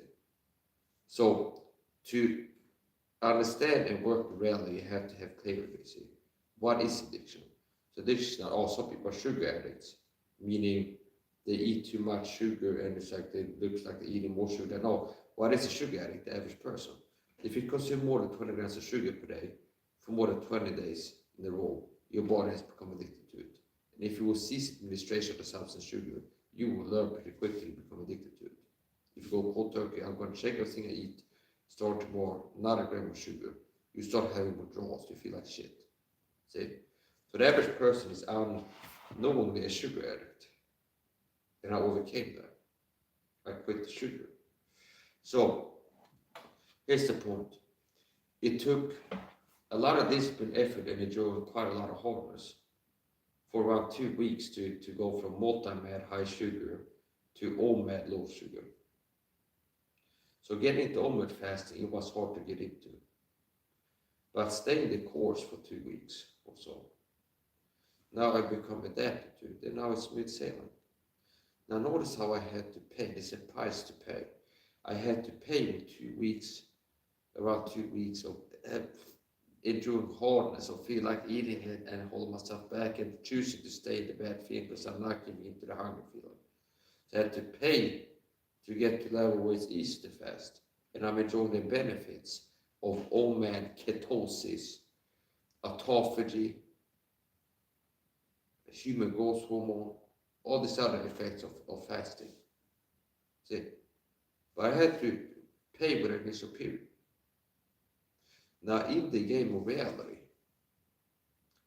there's things where you can lower the cost, the price you have to pay, by acquiring value in the external where somebody else paid. See? So, another example what we talk about all on that, like over simplistic paper broad brush. If something is too good to be true, seems it is. No, what about salvation? Salvation seems too good to be true, but it's true. So I'm more precise way to explain it. I had somebody at a dinner once say, if something seems too good to be true, it is. And I go, most of the time, if something seems too good to be true, it is. Because I can show several examples of things that appear too good to be true, but in reality are true. See, salvation, for example, you can receive everlasting life without doing anything other than believe what somebody else did, while being worthy of death and being tortured for eternity. Still, despite that being true about you, you can receive salvation from that negative outcome which you deserve, which is a very negative outcome. One of the most negative outcomes of a human being can experience, if not the most. I say the most. Perpetual everlasting conscious total lake of fire. Now, that's another thing I want to address. Since I'm the target of a freak stalking murder cults, Christian churches that are involved in gang stalking, and gaslight me, and sometimes there's clear people slapping me. I'm not a lordshipper. I'm not a Calvinist either. Some of the false accusations I got. I'm not this, I could go along this what I'm not, but what I am is a faithful Christian on the old says Christian. Still. So since I told the truth that I am that, and been teaching that, I never stopped to. So it's kind of so pathetic where gang stalking Christians get put up on a deep state like Jack Smack or Matthias, Christian gang stalking Sweden. Matthias accused of being a Calvinist and Jack Smack of being a lordship, see. So it's like, it's kind of to a point where Michael started to reach other Christians and his too pure in his doctrine, too calm in his teaching. We had to upregulate the smear campaign to go from passive aggressive innuendos to having Christian gang stalkers make videos and boldly false accuse him of things that he can prove are not true. Okay, that's the desperation of these people. So no, me making a parody video making fun of worshippers by talk like one is not gaslighting narcissistic abusers. They're not the same as seriously teaching them. Okay, so it's like long track record of seriously teaching against lordship, against Calvinism, against work for salvation, against all says. Then if I make one video that's obviously a parody, making fun of this heresy that I've been seriously teaching in long term, and then I make a video making fun of a parody by talking like the person that I'm mocking the system, that doesn't mean that I'm seriously teaching to gaslighting bastards. Oh, Jacksman, might be a video making fun of how I teach, by talk like I do to make fun of my way of talking. My way of talking being a heretic, okay? Well, goes to Microsoft. It's narcissistic protection of transference. So, good job exposing yourself as a narcissistic piece of shit on top of a slanderous heretic, you piece of shit. So, I'm done casting purposeful swine. Now, a lot of times I, in real time, downregulate the quality of my teaching, purposely at this point. Because I've learned my lesson. If I try my hardest to put in effort to be valuable to you, I get nothing but hate and attack and ungratefulness. So the more helpful I am, the more attacked I get. So I've learned long term by experience that it's a fool's errand to try my hardest to be valuable to the viewer, because that only results in less receptiveness and more attacks. Cast out the pearls before swine, not to give that which is whole down to the dogs, lest they trample on the food and turn again and rend you, and the curtain was rent. If you don't know what rend means, rend, past tense, and act. The curtain was rent, the garment was rent in two. If I would take a fabric and go like this, rip it, I rent the garment, the fabric. A time to rend and a time to sue. See, Ecclesiastes. So rend is a destructive action and suing is a reparative action. And this can have application to, there's a time to hurt a person's feelings with rebuke and a time to gently admonish them and kind of you rebuke them harshly for a current error, and if they repent due to rebuke, you go, that's great, you repented, okay? See? So there's rending and suing, see? So if I would end up being attacked by a machete-breathing lunatic, and I survived it somehow, and it's like I got my arm slashed by him, and I end up in the ER, it's like they'll be stitching it up most likely. So there was a time where I was rent, and there was a time following that where there's a need to sue. Okay, so that's the literal application. Okay, there's a time for aggressive action. There's a time for healing action. There's a time to break. There's a time to repair. As it is, everything is a time. So I'm not giving you the highest quality teacher I'm capable to produce, okay? But I'm giving enough value where the level is set to a point where people that are receptive and worthy to some degree will be able to receive some value by listening to my videos. but people are unworthy. See, do you understand? So the level of worthiness determines how much value people derive from listening to my videos. That's the optimization level, where the more worthy somebody is to receive value from watching my videos, the more value they will receive. And people that are less worthy watching the same videos will receive less value. And that's how it's set. Okay. So anyway, that's the point. You have to pay for everything. If there's something that you want, you have to pay a price. Understand? To reap the end effect I have now, or wake up in the morning having energy that just builds up throughout the day instead of a decline. Each successive hour spent awake and not eating, I get more energy. There's never like a wake up in the morning, more energy, there's a sudden drop, okay? No, it's like I wake up, don't eat, don't sleep. As long as I keep these two things going, I get slowly more and more energy over time. So that it's race. It is not even like this. It's like start in the morning, and it keeps going up. That might be too much of an aggressive curve. The true curve might be more like this, and this is 3 hours of not eating. Okay, so here.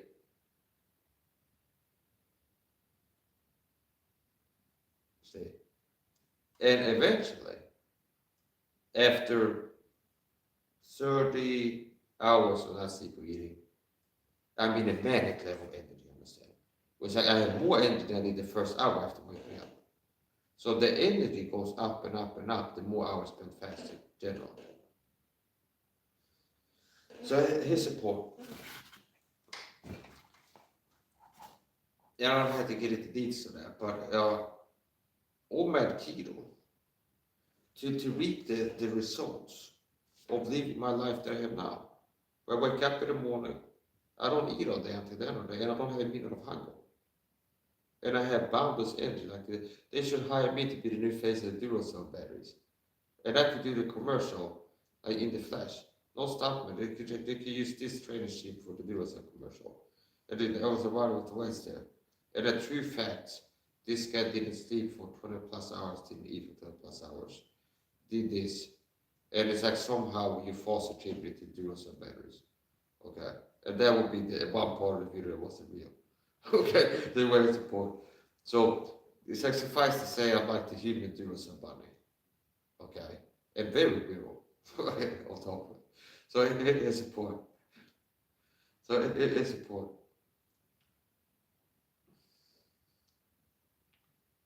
So my body is tired, but my mind is very energized.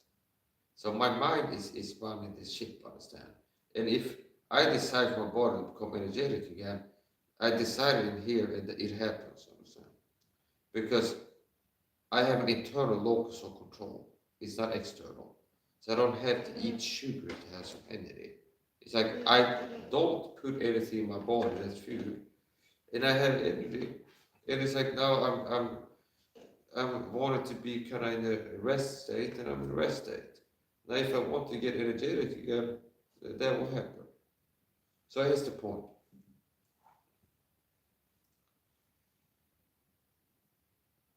Here's another thing. A man's spirit will sustain his infirmity, but a wounded spirit who can bear. So let's talk about that. Let me apply it. I believe that infirmity applies to physical disease in a human being, which means if you have the flu, you're in a state of infirmity. You have an infirmity of the flesh. Your body is afflicted by a disease that's making you weakened, see? So a man's spirit will sustain his infirmity. An extreme example, a lot of times you go to extremes to teach something can help. Like a clear example, like a car crash was a clear example to teach something. So there's instances throughout history, and I'm also part of how EMTs operate sometimes. And so if you look at border cam videos or listen to EMTs that had like veterans, they were at EMT for 10 years, or even you watch like reality TV show, like something that people do, they work to keep people alive on top of the like the stopping bleeding and injecting stuff, you know, like ambulance drivers can be like hanging there thinking about your wife or children, something like this. Because if people quit mentally, their body can follow. There's a lot of people that would have died if they didn't have an intense will to stay alive. See? Now, if you're rapping God who don't like that Mike is a better teacher than you, and it makes you look bad and feel inferior because you're a narcissist, and then you'll be referencing my teaching by innuendo and some kind of narcissist downplay scheme because you're a narcissist rapping God. See? After I taught like this once, rapping God was. Yeah, some people go, the guy's a fighter. It's like, you don't understand, it's just like this, even if your mind is, it's like, oh, Rex, when I was teaching, like poo-pooing it, like a little narcissist that he is. Because I'm the target of his narcissism. I give him narcissistic injury, I outshine him while he thinks he's a master, as it is. That's the point. And I really enjoy the perfect fit, or near perfect fit. Ranging from near perfect to fully perfect fit of these gloves. It's like it's the small things in life, like sitting in this chair after exercising and just enjoying the feel of a good glove. Understand? Just enjoying how just the feel of this glove on my hand. It's like the little things. So it is a point. So here's the thing. Where's I go with this? Yeah, so here's the thing. The mind is important. It's not everything. So if you're gonna be silly and be like, oh, what is it, Mike? It's not right. Yeah, you can go, but what if you get shot in the head so you can't keep yourself alive with the mind? I'm giving you specific examples where you can make this life does. So there are people that are maybe have broken a leg in this forest in snow, and if they fall asleep, they'll be dead. See, so it takes willpower to stay awake, so they don't fall asleep. And if they fall asleep, they're not dying of hypothermia. But just staying awake helps them to not suffer hypothermia and die in their sleep. See, if you be like with a broken leg in the snowy forest in Sweden in the winter, and it's like I drift off into sleep. I let myself relax and drift off into sleep. See, which is like the wassa that's how talk me into it. Okay, it's like just relax. Okay, it's like if you're tired, just give in to the tired feeling. See, there will be a part of your own nature that's trying to kill you. Understand? It's like maladaptive responses. I'm not joking. It's like certain things that a human will experience that hindsight 2020 is like that's what killed him, giving into the feeling in his body. Where it's like somebody is cold and it's like they have a broken leg in Alaska in the winter and they start feeling tired and it's like this they can stay in the game but stay awake. But it's like they start feeling tired. It's like snoozing in the morning. It's like they're like giving into the feeling they die of hypothermia because they let themselves drift off into sleep. If the person would have been like, I'm staying awake, they would have survived. See? Because once they fall asleep, the body temperature goes down further. If they're awake and in fight mode, and it's like this is a crisis, I'm in a crisis, understand? I need to, like this is dangerous. Just being conscious and in that state where you're in reality, experiencing reality consciously, and you're not like I'm too often asleep and you're having a crisis while asleep. It's like basically, so there's certain cases where if you allow yourself to drift off into sleep, you end up dying. Whereas if you would have stayed awake and like made yourself stay awake, you would have survived. And there's sometimes where these people are like in an ambulance and they're bleeding and they get drowsy. It's like stay in there, okay, hang in there. It's like think about your wife for this. Because it is true that if people quit mentally, the body can follow. So if you're on the threshold of it's like dying, there's cases where if you decide to like fight to stay alive, just mentally, your body can fall in staying the game enough to survive. Whereas if you quit mentally, the body can quit too. Relating to this is a known fact where you have an elderly couple, like an old school couple got married in the 20s and stayed together until 70 plus. And then one of them died and the other falls suit right after, which is grief.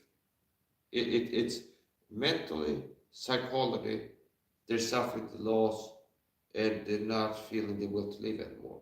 That's it. Because, do you understand? This is well known too by people working in elderly homes as it is. Like a lot of times, if there's a long-term couple, one will die, the other one will die not long after. See? Whereas it might not have been an indication, like a man and woman, an elderly couple, there might not have been any indication this guy is close to death too. But the wife dies, and then gets depressed, and within a year he dies too. And it comes down to it doesn't have the same will to stay alive anymore. It's like the big part of life is their whole life for 70 years has been daily spending time with this person. And it's like now their life is empty. It's like they don't everything, they take walks together, eat together, and now they're old and tired and lonely on top of it, understand? And it's like they don't have the same passion for life anymore. They just kind of resign and then they die physically not long after that. So the human will is very powerful, free will and the human will. And you can accomplish great feats with your will. If you use your free will rightly, it's a powerful force. You can fight for and against with things with the will. So we still have 2 sets to go. So I give myself extra recovery time, which is not a weakness or defeat. I can feel your energy, okay? So stop judging me unrighteously, you filthy freaks. Okay, I know you're deceitful cow. I didn't make that one. But it is a point. So anyway, it's a point.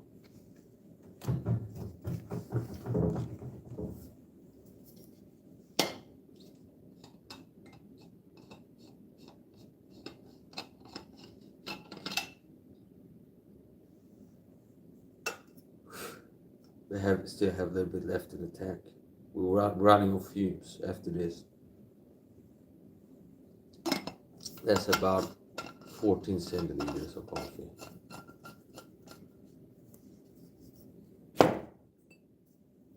$96 milligrams of caffeine approximately. Okay. I won't be surprised that will be an accurate number. By experience of guessing rightly. Okay.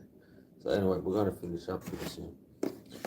But not before concluding at least one more 12 rep set. So in this lecture I've been teaching Mike's guide to weightlifting. If you're gonna do weight exercises, my teaching is you pick a weight level that enables you to complete 12 repetitions, meaning a 12 rep set, for 3 sets in less than 30 minutes. That's my teaching. That's how I teach weightlifting. If you haven't been doing weightlifting, you start with border weight exercises until you can do a serious amount of reps and sets of the exercises that you later want to do weighted. That's the right way to do it.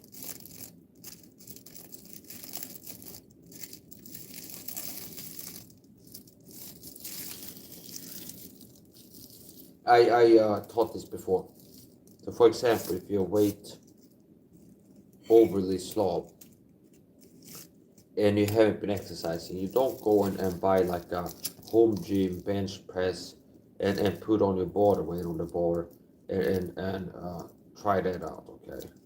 It's like you start with body weight exercises, and then after getting stronger by body weight exercises, you can do the same exercise with some weights.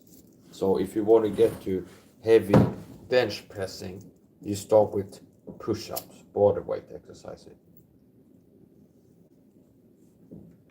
It's just stupid. It's like, why would you start with bench pressing as the first level and not push-ups first? It's just stupid. Why would you start? I'm gonna start doing bench pressing with weights. Why would you start with that and not start with push-ups? It doesn't make sense. You can choose to listen to my philosophy on weightlifting. And if you're curious about the Mike's weightlifting system, you can watch more of my videos. And it's like exercising with or without weights.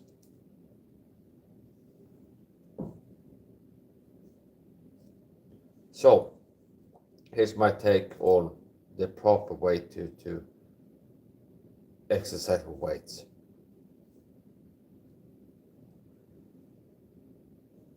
You pick a weight you can do 12 reps with, barely, for 3 sets in less than 30 minutes.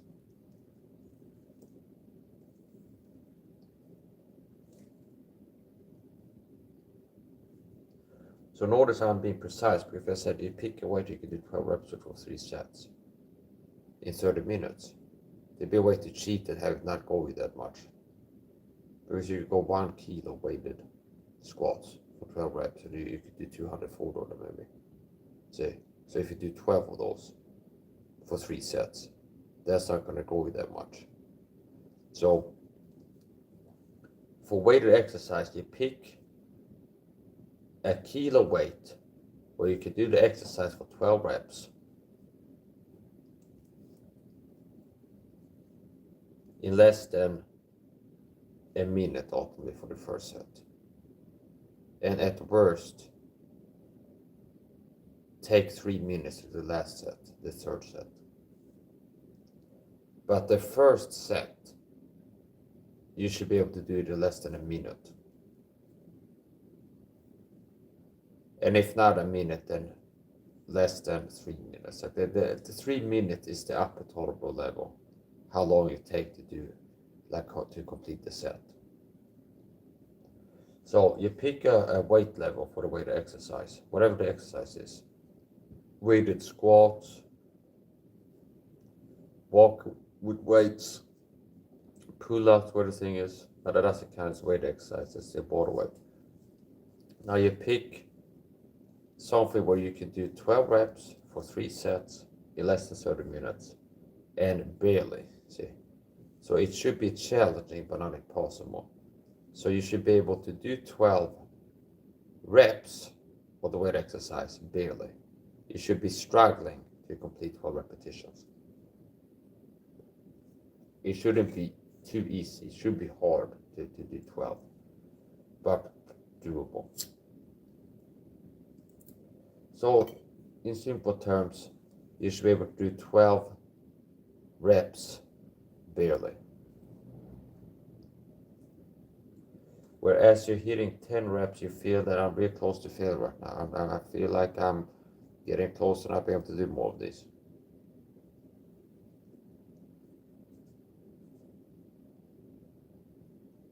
So we see possibly like tomorrow, I'll be swimming out of bed and do like crawling walks like what is American GI movies where they're crawling them out of the ball by. Maybe I'll be transport myself in that manner out of bed tomorrow.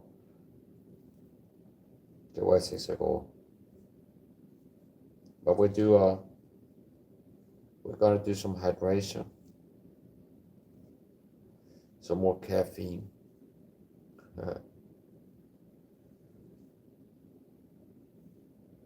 And we got 2 more sets to pop up, which I feel like I'm looking at Mount Everest, like the way that I feel right now. It's like, that's a tall ask, I'm saying. That's a tall order. The way I feel right now, I feel like I'm ready to stop exercising. See? I feel like, wow, I feel like I could be like, wow, I really trained hard today. See? I trained my legs, I have been training my legs with weights in this way. Consistently. It's been a long time since I did this once, and I never done it consistently. So it's like, it really was challenging to do this. And I feel like I could go, yeah, you know what, I trained hard today and just call it a day. But what's more challenging than what I've already done is to do 2 more sets. Fasted state. So remember, I didn't eat or sleep. Didn't eat for more than 20 hours. And I had to do some calculations to give you a precise or close to precise number how long I didn't sleep. It's 06:10 in the morning, and I woke up 8 in the morning yesterday. So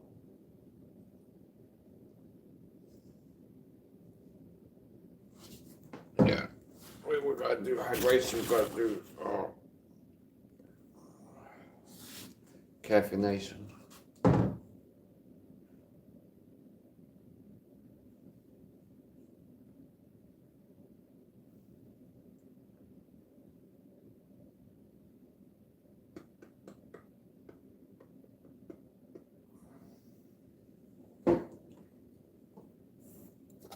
This is my new favorite coffee. Nescafe Zero Espresso. Instant coffee powder. It's got what Max like crazy. It's got intense coffee. It's got caffeine. It's got intensity. So I'm rationing that. I ordered 2 cans, which didn't get delivered yet. So I've been rationing this. I'm not looking to run out before I get the 2 cans, so there's not that much left here, which means I'm having to use less coffee powder. So I'm gonna make a cup of super strength coffee.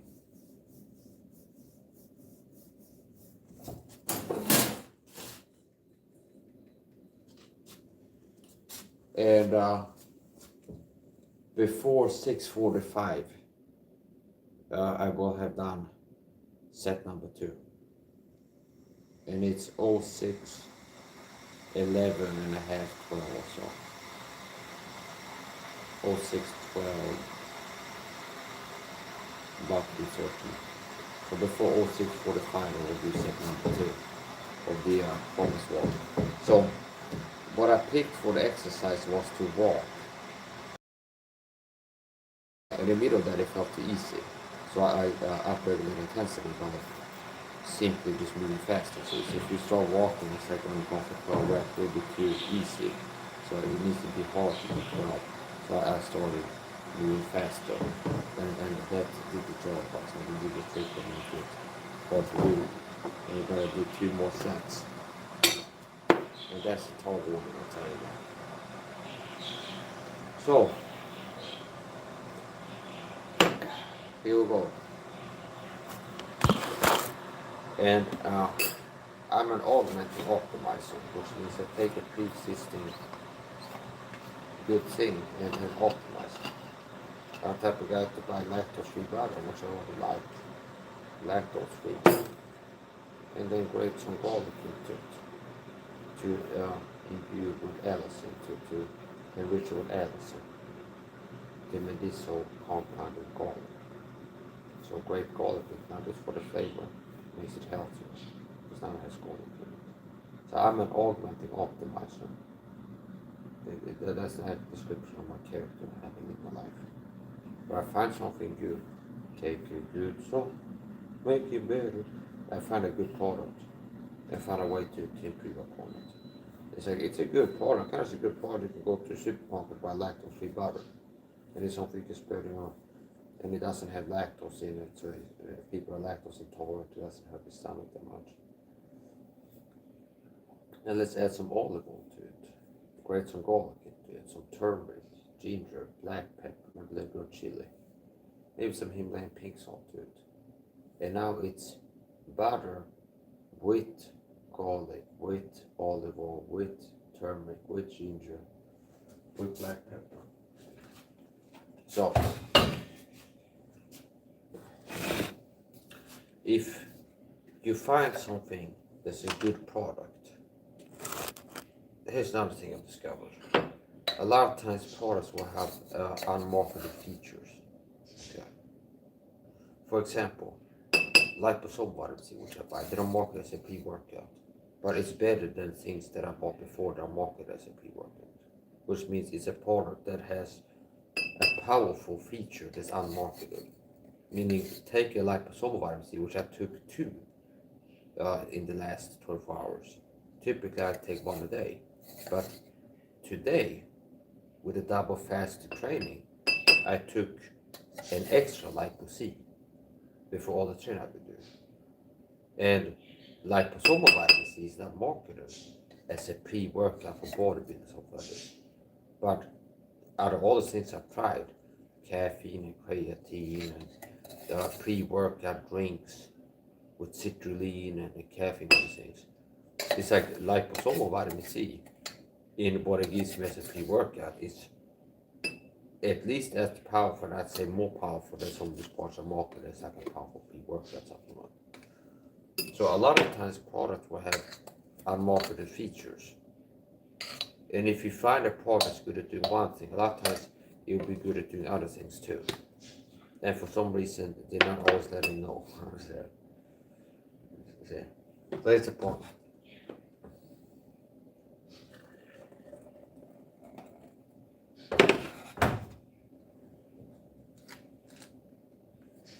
I don't like how Mike is a superior man to me. He's not a fucking junkie like I am. He's not a filthy porn addict and a sugar addict. He's a man of discipline and fast. So I need to smoke opium and he's doing drugs. I know it. I need to project my negative qualities onto him because I can sense that he's better than me. He's not a filthy junkie like I am. He's like he's doing drugs. No, I'm not doing drugs. That's you, bitch. You're a filthy porn addict and a food junkie, I understand. It's not my fault either.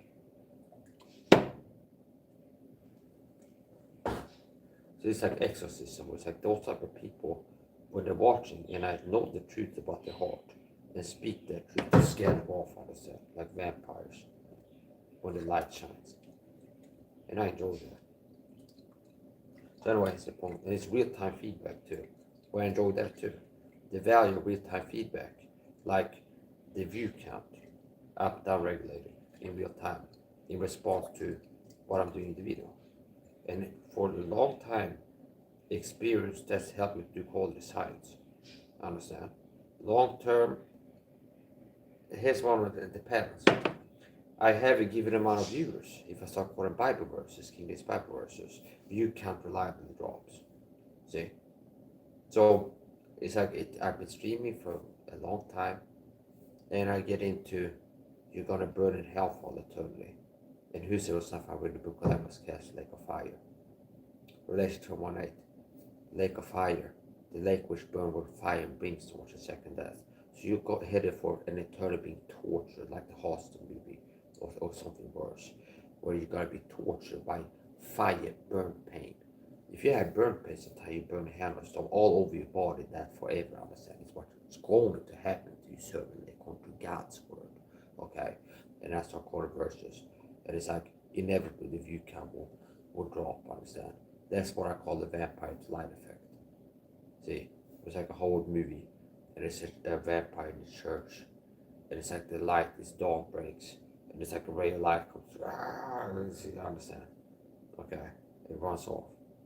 So that's the vampire light effect. And so it's like, feel like a magician. It's like, I know I have the power to make people scared just by calling Bible verses reliably. And it's like, I can prove to myself, now let you know, but I do this sometimes without letting people know. It's like, I have 8 viewers, it's like, I want the view count to drop, and I have these people scared of like rats running from a cat. Just call to King James Bible verses. People run off. See? So if you're learning something to be true, you can ask that people do so. That's offense of the cross. See? So I'm preaching the cross, or starting to by preaching, getting them lost and teaching people the truth of who they are and the consequence remaining who they are until death. And before I even get to give the solution, a lot of people have left. That's the offense of the cross. So they run off before they get the cross picture fully, because I'm starting to do the first part. Which is why if people are looking to boast about how many fake souls they got in the they don't major on teaching sin, righteousness, and judgment. They're not focused on teaching on sin and the lake of fire and how bad it is, because they will repel people. And if you're just looking to kind of comfortable, it's like, oh my God, should I just have this video with the music in the background for manipulation effect to incentivize an emotional, non-analytic. See, if you want to create false converts, you get them in emotional, because salvation happens by a person perceiving the truth intellectually, reasonably, see, which is opposite to emotion, see. So how conversions truly happen is a person understanding something clearly and then choosing to act upon it. Whereas fake churchianity and a lot of short soberness, they always have music. Don't always have, hello my friend, Jesus loves you, in the background. And he said, if you want to be in for it right now, you will. It's like, yes. And they just on emotional, yes. And because they said yes after they heard the preacher say something, now they feel like they're saved. The preacher will go, you're saved. But they never really got saved, understand? So,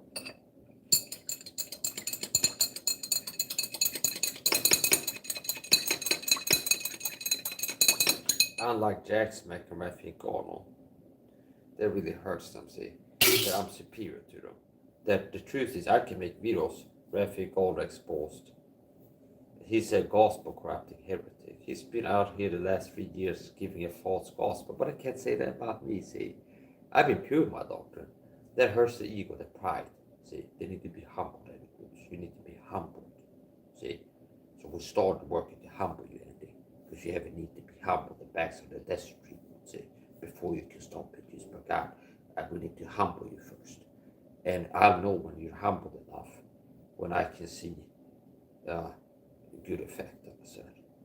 So you're not humbled yet. I decide when you're humble enough. And I keep treating you in a way that's intended to humble you. And see, disgusting freak. And he's worked for a program that, when reacting to these people like you, we work for a program that pays people to tackle with lies and abuse, and then we're justified by it. We do evil that good may come. See, it's like we're having people attack with lies, lying, but it's for the greater good, because you need to be humble. What they really mean is we're afraid of what you can accomplish, having the competence that you have coupled with confidence. So we're working with narcissistic abuse, hurt your self-esteem and confidence, to sabotage you, to make you less effective as a soul winner, as an evangelist, as a Bible teacher, as anything that you do. See? So it's frustrating to be an adult in a world full of children. See? Meaning the average adult age person, American Sweden, are emotionally maturity-wise, or like more precisely, mirroring a child. Meaning it's like they're stunted in the growth. Where the average adult is like a child intellectually and in terms of maturity. The average person compared to me has the IQ of a child. The same difference. So it's frustrating to live in a world where, I'm not joking, it's like being like not sure in the Idiocracy movie. It's like the IQ difference between me and the average adult. What's the average IQ? Around 100. I have 130 plus, 98% IQ. Which means the difference between me and the average adult is the same difference in intelligence, IQ, as like a 12-year-old and his 4-year-old father. Okay? So me, I'm like the 4-year-old father, and the average adult is like a 12-year-old child, contrast to me in IQ level. And that's my life, understand? And then people that are dumb act dumb, and I have dumbness around me, foolishness, which is not so. I don't suffer foolishness gladly, understand? So, and here's the thing too. Most people that have some IQ compensate for their rare IQ lack of retardation with moral weakness, see, which makes it incompatible and provocative in that way, see, like Tom Levy, for example, or the other people, Sam Beckney, who recently made a video trash talking Jesus as a narcissist or something like this. Okay. So most people are simply incompatible with me and not worth of my time, and I don't want anything to do with them. Sometimes I take on people like as a project if they show promise, so like this person might be workable to some extent, and put in time and energy. But that's most of the time, it ends up being it ends up being different.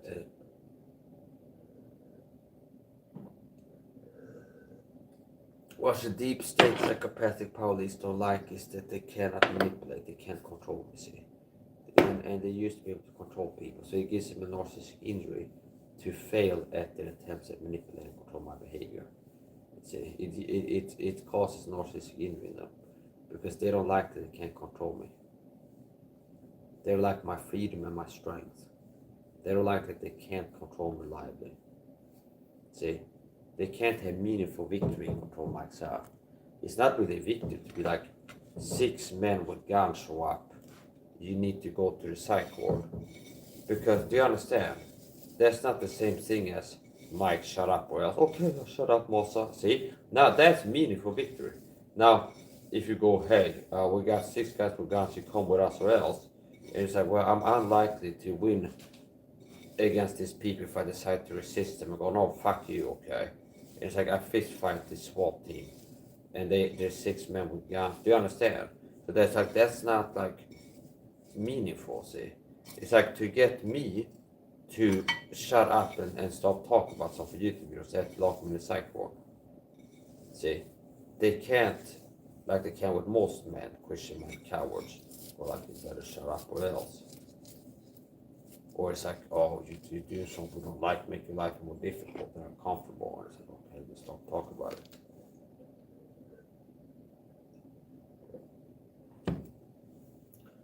I wonder how many people start exposed to Fake Donald, and then he communicates via threats to them, and the deep state that he's a sellout to start doing some kind of gang stalking to them, causing crisis in their life, and then making bad things happen to them.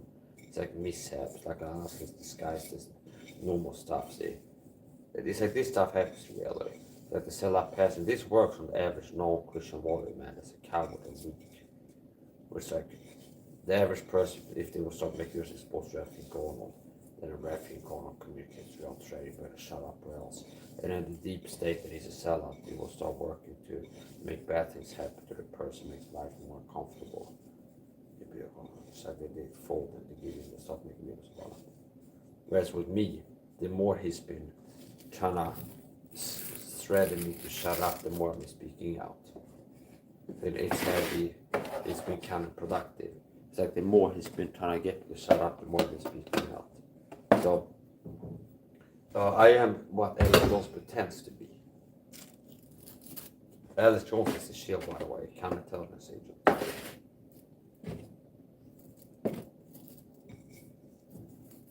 Joe Rogan is a shield too.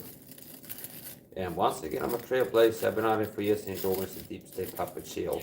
And now people are starting to come to. Now there's starting to be a tidal wave of people like Joe Rogan is a shield. See, Jonah, come late, please. You should be mad at the deep state for shadow banning my YouTube channel if it didn't come across my podcast. Obviously, it's live streaming daily for hours and never found my channel.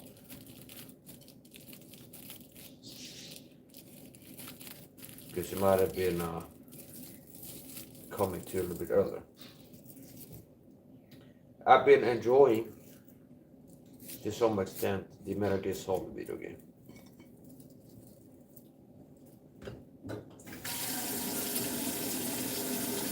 And I've gotten to the end game here. where things like you're looking up, I got more money and stuff like this. Now part of the game is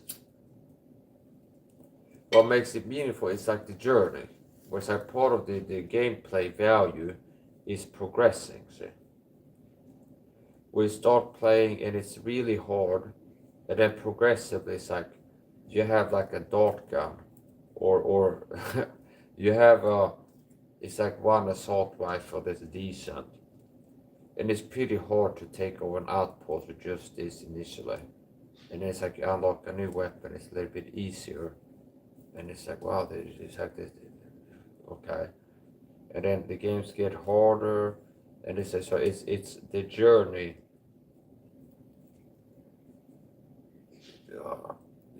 It's the same.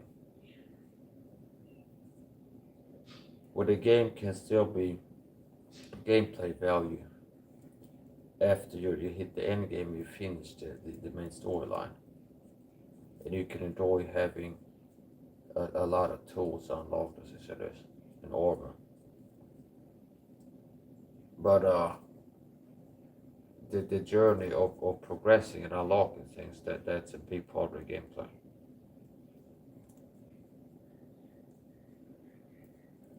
So I got it to point now in Metal Gear Solid where it's more smooth sailing than it was initially.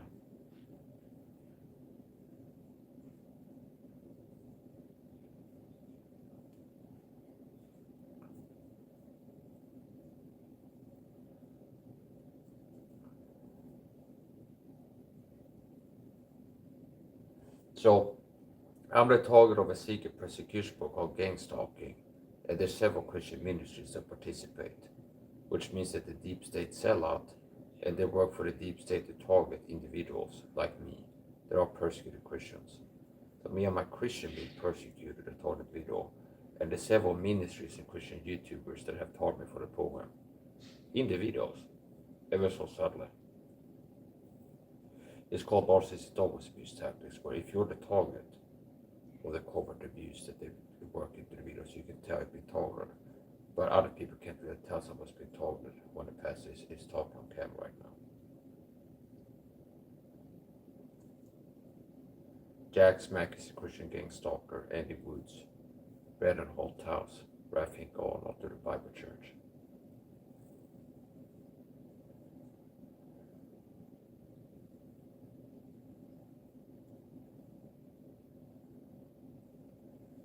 I'm a Christian boy. I've had a hard life. My life has been a fight, a struggle, and it's made me strong.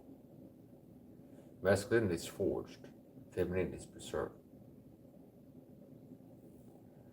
Which means women have femininity, and they don't forge their femininity by battling the world and fending for themselves as it is. Masculinity is forged, femininity is preserved. I didn't come up with that quote. That's a quote I discovered. It's accurate, and I started using it.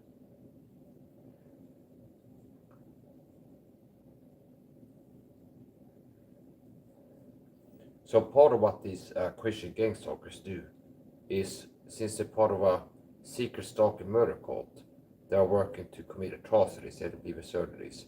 So part of how they rationalize and end up targeting me and keep targeting me is that they have to dehumanize me. So it's like, it's a common theme is you're demon possessed or you're lost, see, because they can't live with themselves being a persecutor of the church, because that's the truth. That I'm a Christian being persecuted, and they're a person claiming to be a Christian persecuting the church, a Christian, see, because that is like they have to accept the reality that they're super wicked, see. But reality will catch up with them, see, because God doesn't deal with you on the basis of what you tell yourself you're guilty of and what you're not.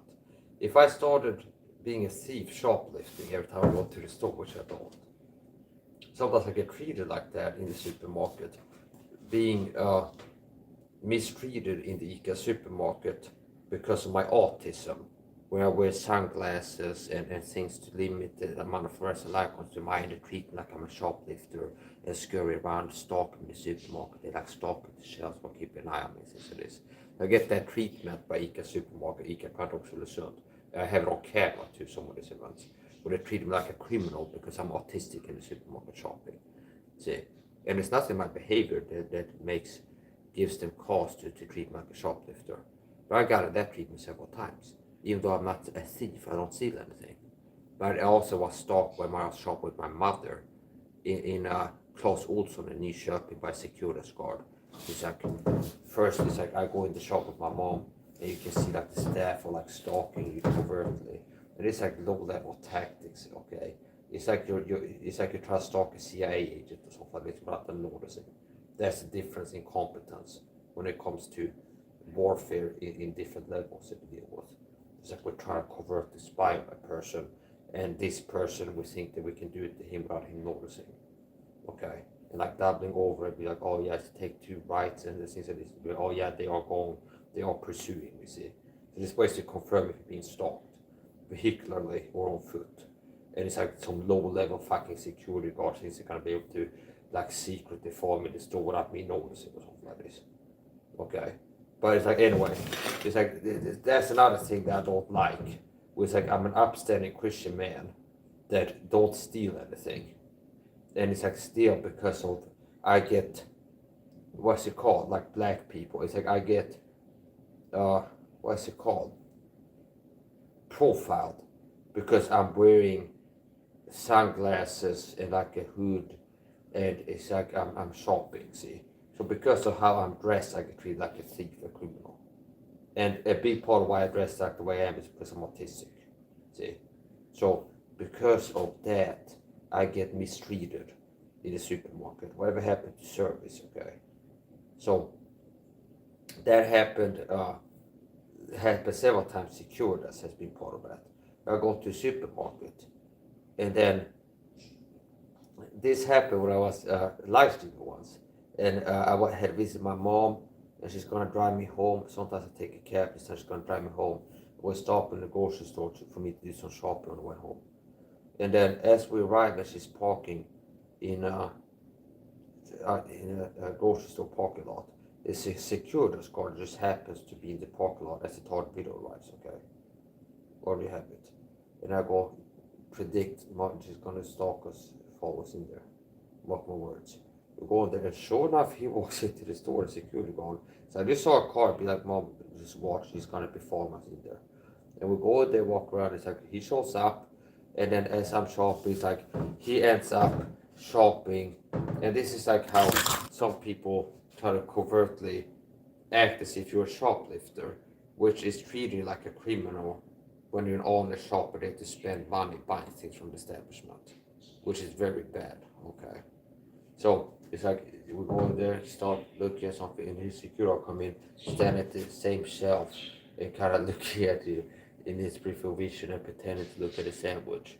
And then it's like, you leave that place and go to another part of the store. And like, sure enough, he comes around and then pretends to be looking at something here so he can look at you from this new position. See? And then it's like, you notice that, and you take a left and go to somewhere else. And then sure enough, not long after that, he comes around and pretends to be shopping here so he can look at you sideways from this new angle. See? So it's like stalking behavior but covert. And okay, it's like giving you the treatments if you're a thief or something like this. So I've had this in the ICA Quantum supermarket. Maybe I need to make some TikTok videos about them, or Instagram, and on this topic. It's like one of them about if you're autistic on the topic, it's might treat like a criminal. If you're wearing so whatever, says the point. Now they also have people walk around with hijabs, and they don't get stalked around. See, so people wearing more, they're covering their face more. They don't get the same treatment. And you see people in the supermarket. Anything they could say what the reason is like, I can find other people that are like more like that. Okay, people walking with sunglasses and a hood on, and this and that, and they don't get treated like that. So anyway, it's a point.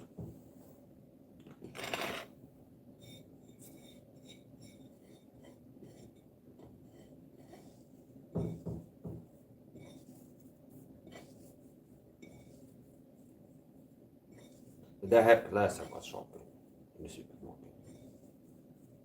Where it's like some of the staff like stocking shelves, and that's the way that they convert to keep an eye on people. You'd be like treating like the think you're shoplifter, even though we get to spend money buying things. Where it's like some woman work in the store, and stocking shelves, and you casually take like sneak pics of you. And then it's like you go over here, and not long after that, the person shows up stocking the shelves over here to keep an eye on me. See, then when I go to the checkout, the same woman that was like killing me in the store and keep an eye on me goes and like looks as I'm paying, and then she goes like, the woman goes, yeah, he paid for stuff, and she goes, okay, see. So she goes to check if I'm paying for what I have in my bags, and the woman goes, yeah, and she goes, okay, and then she goes away. See, so it's like I don't like being treated like a thief when I'm spending money on establishment. See, and you better believe me, there won't be live streaming on YouTube if I went to your store to steal, to break the law. See, if I was going to your store to steal things, I won't be live streaming as I'm doing it. Okay. If I was a thief, I wouldn't be a dumb thief. Okay. If I was gonna get into being a thief, I wouldn't get into being a dumb thief. Be like, oh, I'm going to go steal in the store. Let's go live on YouTube while I'm there stealing. Okay. That's not how I would do it, buddy.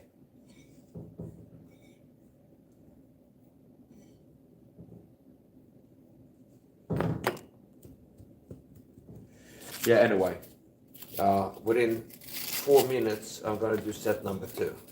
And I feel good that I control you filthy freak bitches out there. You don't get to talk to me. Look, you think you got the power. I love it when the gang stalking climax come into my chat, trying to tell me what to do, and it never works because I'm not a fucking simp beta bitch. I'm an alpha male. I don't let people boss me around on myself. But as a way to push my buttons, because they know that I am a real man, and I don't take kind to people talking as if to try to tell me what to do. So it's like, oh, double down on that jerky. So I do this, so it's like we get blocked, see. So it's like, it looks like you don't get to tell what to do on my channel. I get to decide if you even get to talk on my channel or not, see. Mike, I'm a cyberstalker too. I'm gonna come and push your buttons. No, we don't like when people speak bossy. And it never works, because you're not a submissive person. Show me the punch again. It's like, no, you're getting blocked. Okay. Now notice how you don't have power here. It's like a fucking ruse, a facade. You can come in trying to talk as if you can give me orders, and you find out pretty quickly that it doesn't work. See, you lose the ability to speak in my chat, because I control if you can get to talk in my chat or not. See? And apparently you don't get to tell me what to do, but I get to decide your behavior. I control your behavior, see. I decide if you even get to talk in my chat or not, see. So apparently I decide, and you don't have, I decide that people don't get to talk in my chat today, if they're on the VIP list.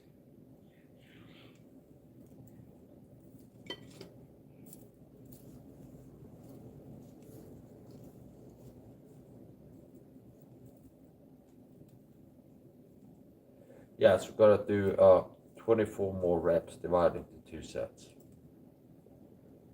of the weighted walking exercise. 12 laps. From the computer desk to the kitchen here, to the windowsill area there. And if I want to get even more specific on setting the form before I do it, I can have a trigger where it's like touch the windowsill and then touch the table. So there's different ways that you can do sets. You can be neurotic about the form in OCD, or you can be more loose with it.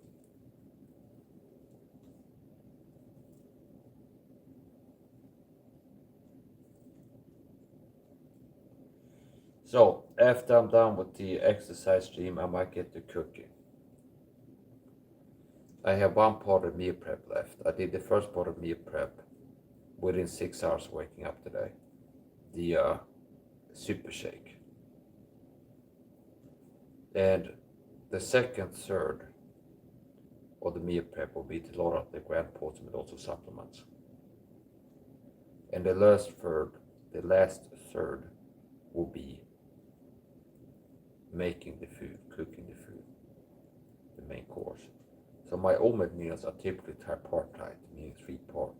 There's a super shake, there's a post-menopausal supplements, and just the food, the main course, like a hot meal typically. So I've concluded a third of the meal prep, which means I made a super shake, which is a third of the OMAD meal. And then the second third of the meal prep will be to load up the grand post-menopausal supplements, which means all the supplements that will take after finishing the meal and wash down with the super shake. The third part of the meal prep will be to make the OMAD meal, cook the main course. So since my OMAD meals are typically tripartite, that means the meal prep is also tripartite.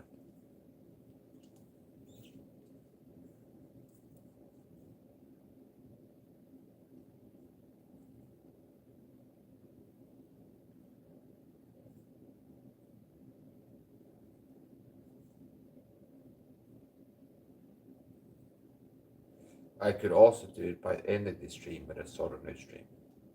Name it 2 more reps. You know, I think I might do that.